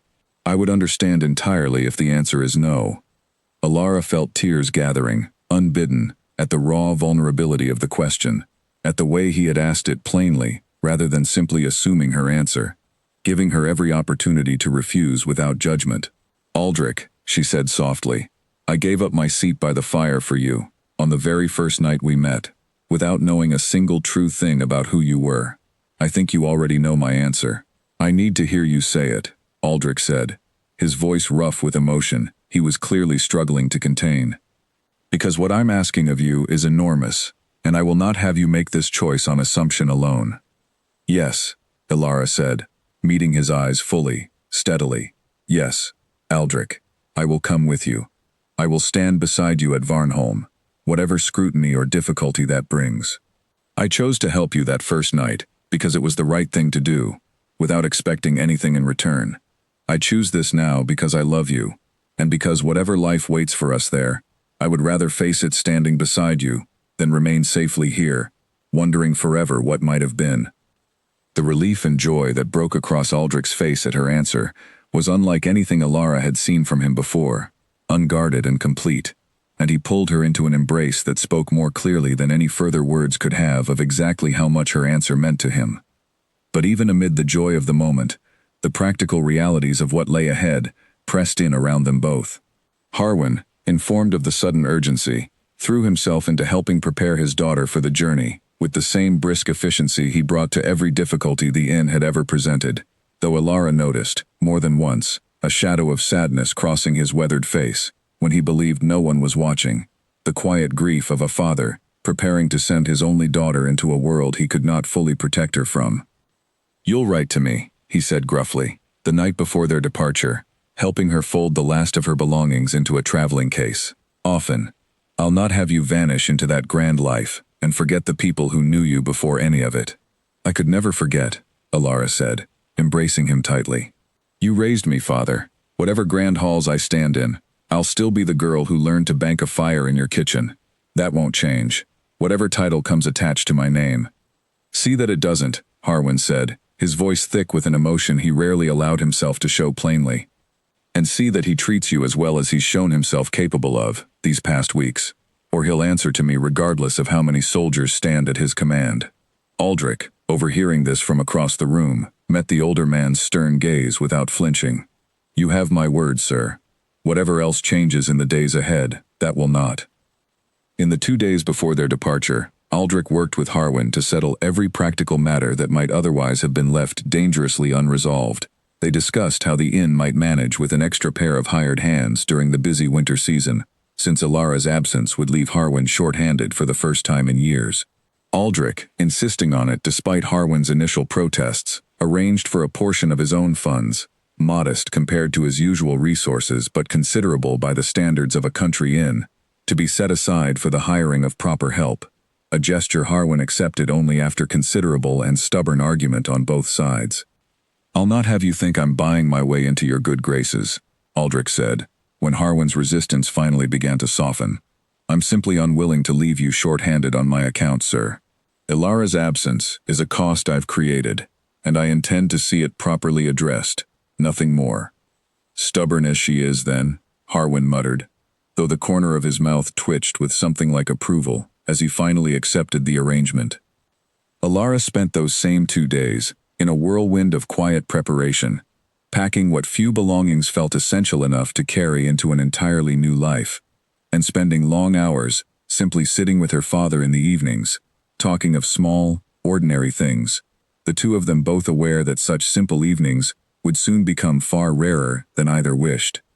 She found herself memorizing details she had never before thought to notice carefully, the particular creak of the third stair, the smell of her father's pipe smoke, mixing with wood smoke from the hearth, the exact angle of afternoon light through the kitchen window in the last hour before dusk. "You're quieter than usual," Harwin observed, on their final evening together, watching his daughter stare into the fire with an expression more thoughtful than sad. "I'm trying to remember everything," Alara admitted, "in case it's a long while before I see it again." "It needn't be so long," Harwin said gently. "Roads run in both directions, girl. And I imagine a duke's wife has rather more freedom to travel than an innkeeper's daughter ever did, whatever else changes about your circumstances." Alara smiled at that, grateful for the reminder, and reached to squeeze her father's weathered hand. "I'll come back," she promised. "Often. This will always be home, Father, whatever grand halls I come to live in." The morning of their departure came gray and cool, the whole valley wrapped in the particular hush that precedes a long journey. Aldrich's horse, along with a second one, arranged through quiet correspondence with a trusted contact near Varnholme, stood saddled and ready in the yard, breath steaming faintly in the cold morning air. Alara stood one final time at the door of the inn that had been her entire world for 19 years, looking back at the crooked sign swinging gently overhead and the familiar fields beyond it, gathering the memory carefully before turning to face the road ahead. Harwin embraced her tightly, longer than his usual brisk manner allowed, and when he finally released her, his eyes were suspiciously bright, though he cleared his throat gruffly and turned the moment practical, rather than let the emotion overwhelm him entirely. "Mind you right," he said again, "and mind he keeps his word." "I will, on both counts," Ilara promised. Mounting the horse, Aldrich held steady for her. They rode out together, as the sun finally broke weakly through the morning clouds. The road ahead, winding away from everything familiar, and toward a future neither of them could fully predict, but which both of them, for the first time since the night of that fateful storm, faced without fear, only a quiet, steady hope, and the uncertain, hopeful future waiting somewhere beyond it. At the end of a journey Ilara was, for the first time in her life, undertaking not out of necessity, but out of love. The journey to Varnholme took the better part of 4 days, the road climbing steadily northward through changing country, the gentle hills around the inn giving way gradually to broader valleys, and, eventually, to the first distant glimpse of Varnholme's towers rising pale against the horizon. Ilara had never traveled farther than the nearby village market in her entire life, and she found herself torn between wonder at the changing landscape and a growing, quiet nervousness, as each mile brought them closer to the world Aldrich had once fled. He seemed to sense her nerves, and made a point, throughout the journey, of preparing her as thoroughly as he could for what awaited them. He explained the structure of his household, the names of the stewards and advisors she would soon meet, the particular etiquette expected of a duke's intended bride, though he was careful, always, to frame these explanations as simple information, rather than expectations, she needed to perform flawlessly. "You need not be anyone other than who you already are," he told her, on the evening of their third night, as they sat together beside a modest campfire along the roadside. "I did not fall in love with a woman skilled in court etiquette, Ilara. I fell in love with someone who gave a stranger her seat by the fire, without a second thought. Whatever formality Varnholme demands, I have no intention of asking you to become someone different in order to satisfy it." "That's easy to say," Ilara admitted, "but I imagine the reality will feel rather different once we arrive and every eye in that household turns to judge whether the innkeeper's daughter is fit to stand beside their duke." "Let them judge," Aldrich said firmly. "I did not survive years of careful, hollow performance at court, only to ask the woman I love to begin performing in my place. Whatever difficulty arises, we will face it together, plainly and honestly, the same way we've faced everything since that first storm." His confidence steadied her, though the nervous flutter in her chest did not fully disappear, as Varnholme's towers grew steadily larger on the horizon over the following day, until at last they rode through the gates themselves, into a courtyard bustling with stewards and servants who froze, almost as one, at the sight of their long-absent duke returning at last, alive and unharmed, with an unfamiliar young woman riding at his side. The reception that followed was, as Ilara had feared, considerably more formal and scrutinizing than anything she had experienced in her life before. Aldrich's steward, an older man named Corwin with sharp, careful eyes, greeted his returning duke with visible relief, tempered by pointed questions about the weeks of unexplained absence. Questions Aldrich answered with the careful, honest framing he and Harwin had worked out together, admitting to a period of personal difficulty that had required time away from his responsibilities, while making clear that such difficulty was now fully resolved. It was Ilara's presence, however, that drew the most immediate and undisguised curiosity. Servants and household officials alike casting careful, assessing glances her way throughout that first difficult day, clearly attempting to determine exactly what her arrival meant and what standing she held within their duke's sudden and dramatic return. Aldrich, sensing the weight of this scrutiny pressing on her, made a point of introducing her plainly and without hesitation at every turn. "This is Ilara Voss," he told Corwin, "and every official who crossed their path in those first hours. The woman I intend to marry. I would ask that she be shown every courtesy due to my intended duchess, beginning immediately." The bluntness of these introductions left little room for the household to treat her with anything less than proper respect, though Ilara noticed, in quieter moments, the whispered conversations that trailed behind them through the halls, the careful, curious looks from servants who had clearly expected their duke to return with a bride of considerably grander birth than an innkeeper's daughter from a country village. It was several days into their arrival, once the initial flurry of formal reception had settled somewhat, that the first true test of Ilara's place at Varnholme arrived in the form of a visiting noblewoman Lady Isolde, of a neighboring estate, whose sharp tongue and pointed questions made abundantly clear her disapproval of the match. An innkeeper's daughter, Lady Isolde said, at a small formal dinner, arranged shortly after their arrival, her tone carrying just enough polite courtesy to avoid open insult while making her true opinion unmistakable. How very unusual, Your Grace, for a man of your position to choose someone so entirely outside the customary circles. Unusual, perhaps, Aldrich said evenly, before Alara could respond herself. Though I confess, I have grown considerably less interested, these past weeks, in what is customary, and considerably more interested in what is genuine. Alara's character speaks for itself, far better than any lineage could. Character is a fine quality, Lady Isolde allowed, though her tone remained cool. But a duchess requires more than character alone. She requires the proper bearing, the proper education, in matters of governance and diplomacy, that a country inn could scarcely have provided. Alara felt her chest tighten at the pointed challenge, but rather than retreat into silence, she found herself drawing on the same steady confidence that had carried her through 19 years of managing her father's inn largely alone. "Forgive me, my lady," she said, her voice calm and clear, despite the nerves fluttering beneath it. "But I have spent my entire life managing accounts, resolving disputes between difficult travelers, and ensuring a household ran smoothly, despite whatever difficulty the day presented. I do not believe governance requires so different a skill than that, only a larger scale to practice it on. I am eager to learn whatever formal knowledge I currently lack, but I would ask that my lack of noble birth not be mistaken for a lack of capability." The table fell briefly silent at this measured response, and Alara caught, from the corner of her eye, an expression of open pride crossing Aldrich's face, along with something that looked, from several of the other guests present, like grudging respect for the plain, steady confidence of her answer. Lady Isolde, for her part, offered no further immediate challenge, though her expression remained carefully unconvinced. In the weeks that followed, Alara threw herself into learning everything Varnholme's more formal life required of her, working with a patient tutor Aldrich arranged to instruct her in matters of diplomacy and household governance, while also, quietly and without much fanfare, applying her own practical instincts to problems the estate's more traditionally educated officials had struggled to resolve.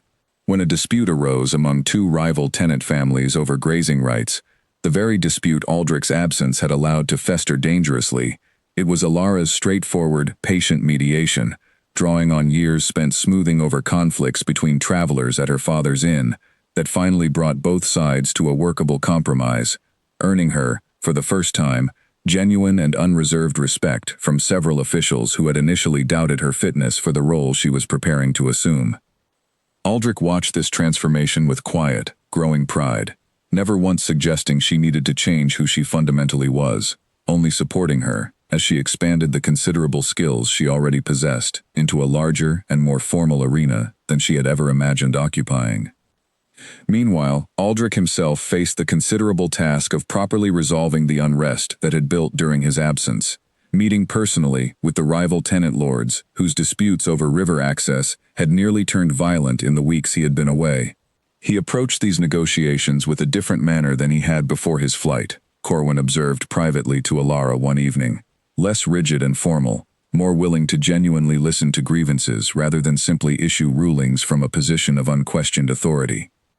"He's changed," Corwin admitted to her, during one of the quieter evenings, when the steward had grown comfortable enough in her presence to speak somewhat plainly. "Before he left, he governed the way he was taught to govern, correctly by the letter, but without much warmth behind it. He listens differently now. I don't know what happened to him during those weeks away, my lady, but whatever it was, Varnholme is better for it." "I think he simply remembered what it felt like to be listened to himself," Alara said, watching from across the hall as Aldrich knelt beside an elderly tenant farmer, discussing some detail of the man's complaint with careful, patient attention, rather than the distracted formality Corwin described from before. "Sometimes that's all it takes to change how a person treats everyone else." The disputes, though stubborn, gradually began to resolve under Aldrich's renewed attention, the two rival tenant families eventually reaching an agreement over shared access to the river that satisfied both sides well enough to end the threat of violence entirely. It was, Corwin noted approvingly, the sort of lasting resolution that came from genuine compromise rather than simple obedience to ducal authority, and word of the fair, patient manner in which their duke had handled the matter spread quickly through the wider estate, softening some of the earlier scandals surrounding his mysterious absence. Still, not every difficulty resolved so smoothly. One evening, several weeks into their new life at Varnholme, Alara returned to their private chambers to find Aldrich standing at the window, staring out at the darkened courtyard, with an expression of troubled distraction she had not seen on him since the earliest days of their acquaintance. "What's wrong?" she asked, crossing to stand beside him. "A letter arrived today," he said quietly, "from the family of the woman I was once meant to marry. It seems her new match has fallen through, and there are whispers, subtle but unmistakable, that some among the greater houses believe I ought to reconsider the original arrangement, now that circumstances have shifted again. They frame it, of course, as concern for Varnholme's stability, for proper alliances rightly made, rather than open opposition to you, but the meaning is plain enough beneath the courtesy." Alara felt a cold weight settle in her stomach at the news, old fears resurfacing despite the steady confidence she had built over these past weeks. "Do you think they could succeed in pressuring you to set our engagement aside?" "No," Aldrich said firmly, turning to face her fully, taking her hands in his with unmistakable resolve. "Alara, I fled an entire dukedom once, rather than accept a marriage built on nothing but alliance and obligation. I will not now abandon the one match I have ever chosen freely, for reasons that have nothing to do with land or politics, simply because a handful of anxious lords prefer the comfortable certainty of an arranged match to the plain, honest happiness I have found with you.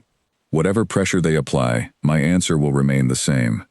Even if it costs you support among the other houses," Alara pressed, needing to understand the full weight of what he was choosing.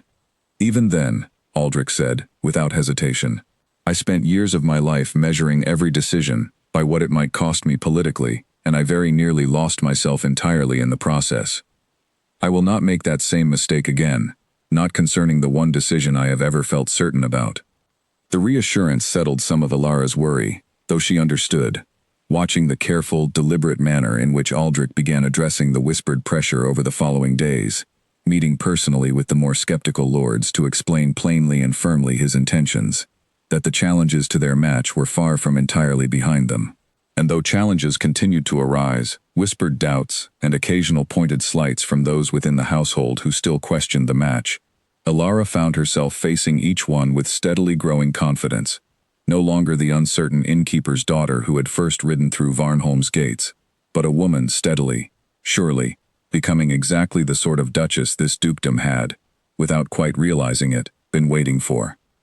The wedding, when it finally came, was held not in the grand cathedral favored by most noble houses for such occasions, but in a smaller chapel, on the Varnholme estate grounds, a choice Aldrich had insisted on despite gentle protests from several of his advisors, who felt a duke's marriage deserved grander staging. He wanted, he explained simply, a ceremony that felt honest rather than performed, intimate rather than a spectacle, arranged for the benefit of watching lords who had never truly wished the match well in the first place. Harwin traveled the long distance from the inn to attend, arriving several days early and spending long hours walking the grounds with his daughter, marveling, in his own gruff, understated way, at how thoroughly she had settled into a life so different from the one she had grown up in.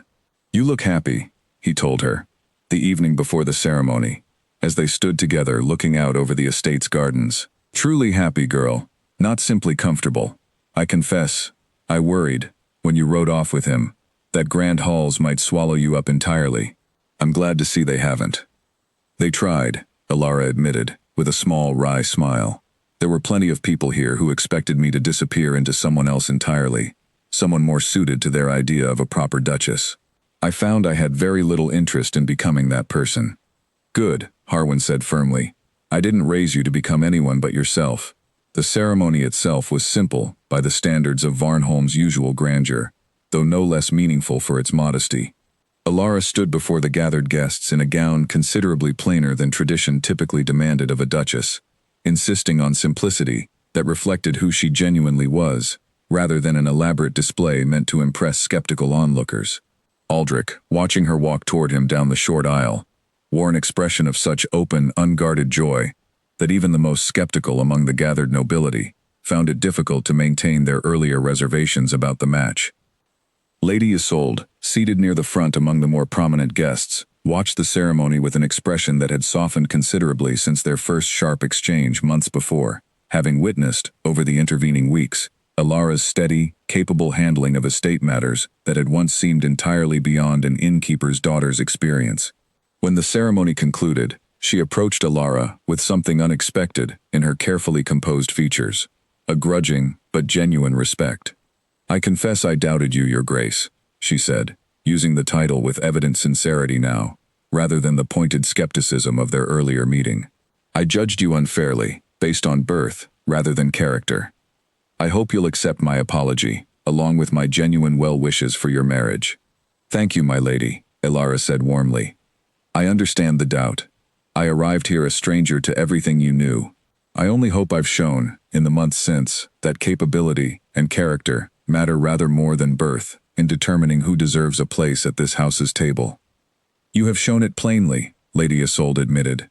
"More plainly than I expected, and I say that as someone who does not offer such admissions easily." In the weeks following the wedding, Aldrich began the work of reforming several of the more rigid customs and expectations that had long governed Varnholme's approach to marriage and succession among its noble houses, driven by his own hard-won understanding of how much suffering such arrangements could cause when built entirely on land and alliance rather than genuine choice. He could not, of course, entirely undo generations of tradition, nor did he attempt anything so sweeping as to destabilize the careful balance of power among the neighboring estates. But he began, quietly and deliberately, to champion the idea that matches made freely, between people who genuinely knew and valued one another, produced stronger and more stable households than those arranged purely for political convenience, an idea that found surprising traction among younger members of the neighboring noble families, who had long chafed under similar arranged expectations. Alara, for her part, threw herself fully into the responsibilities of managing Varnholme's daily affairs alongside her husband, applying the same practical, patient instincts that had once served her so well at her father's inn to the far larger scale of an entire dukedom's household. She became known, over time, among the tenants and lesser officials who dealt with Varnholme's affairs, for a fairness and accessibility that previous duchesses had rarely offered, willing to hear grievances directly rather than filtering every concern through layers of formal bureaucracy, a habit she had carried with her since her earliest days managing disputes between weary travelers at her father's inn. One evening, nearly a year after their wedding, Alara found herself seated by the great hearth in Varnholme's largest hall, a fire considerably grander than the modest one she had once tended in her father's inn, though the warmth it offered felt, to her, exactly the same.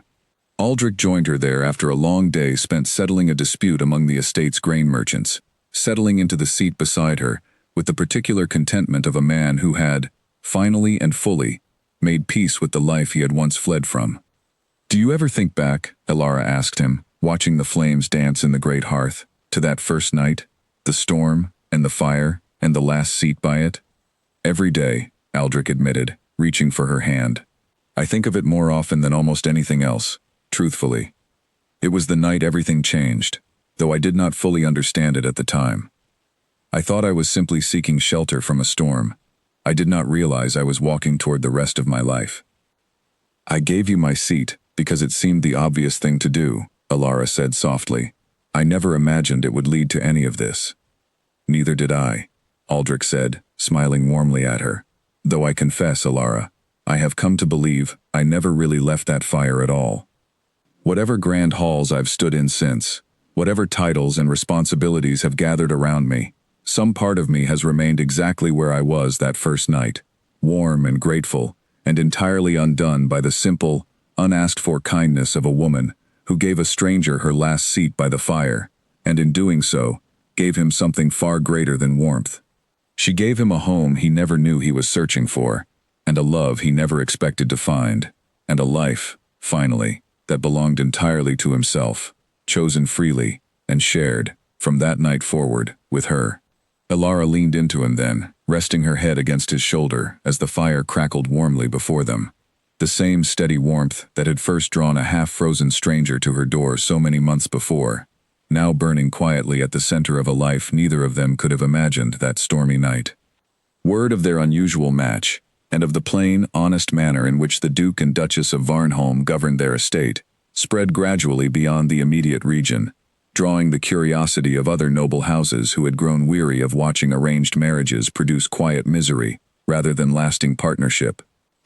Alara found herself, on occasion, receiving letters from young women, in circumstances not unlike the one Aldrich had once fled, seeking her counsel on how a person might find courage to choose their own path, rather than simply accept whatever arrangement their family or station demanded of them.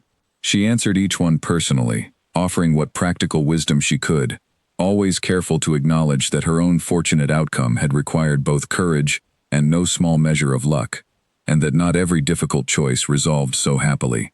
Still, she found genuine purpose in offering what encouragement she honestly could, remembering how alone she had once felt, standing at her father's door, wondering whether the wider world held anything more than the quiet, familiar hills she had always known.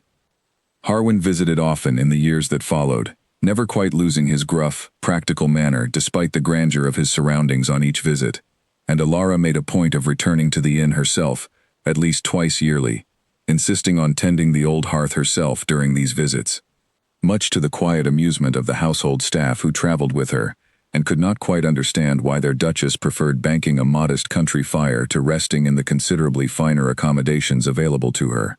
She never fully explained it to them, though Aldrich, who often accompanied her on these visits, understood perfectly well.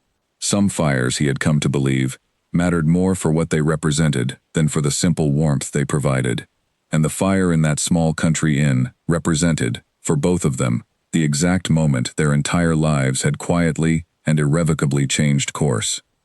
On the anniversary of that first storm each year, without fail, the two of them made a point of sitting together by whichever fire happened to be nearest, whether at Varnholme's grand hearth or the modest one at Harwin's inn, saying little, simply sharing the quiet, grateful comfort of two people who had found, against every reasonable expectation, exactly the life each of them had once only dared to imagine. And though the years brought their share of ordinary difficulties, disputes to settle, harvests to manage, the occasional lingering whisper from those who still measured worth by birth rather than character, neither Aldrich nor Alara ever once regretted the choice that had begun it all. A merchant's daughter, offering a stranger her last seat by the fire, and a duke, once lost and running, who found in that simple kindness a home he never truly left again.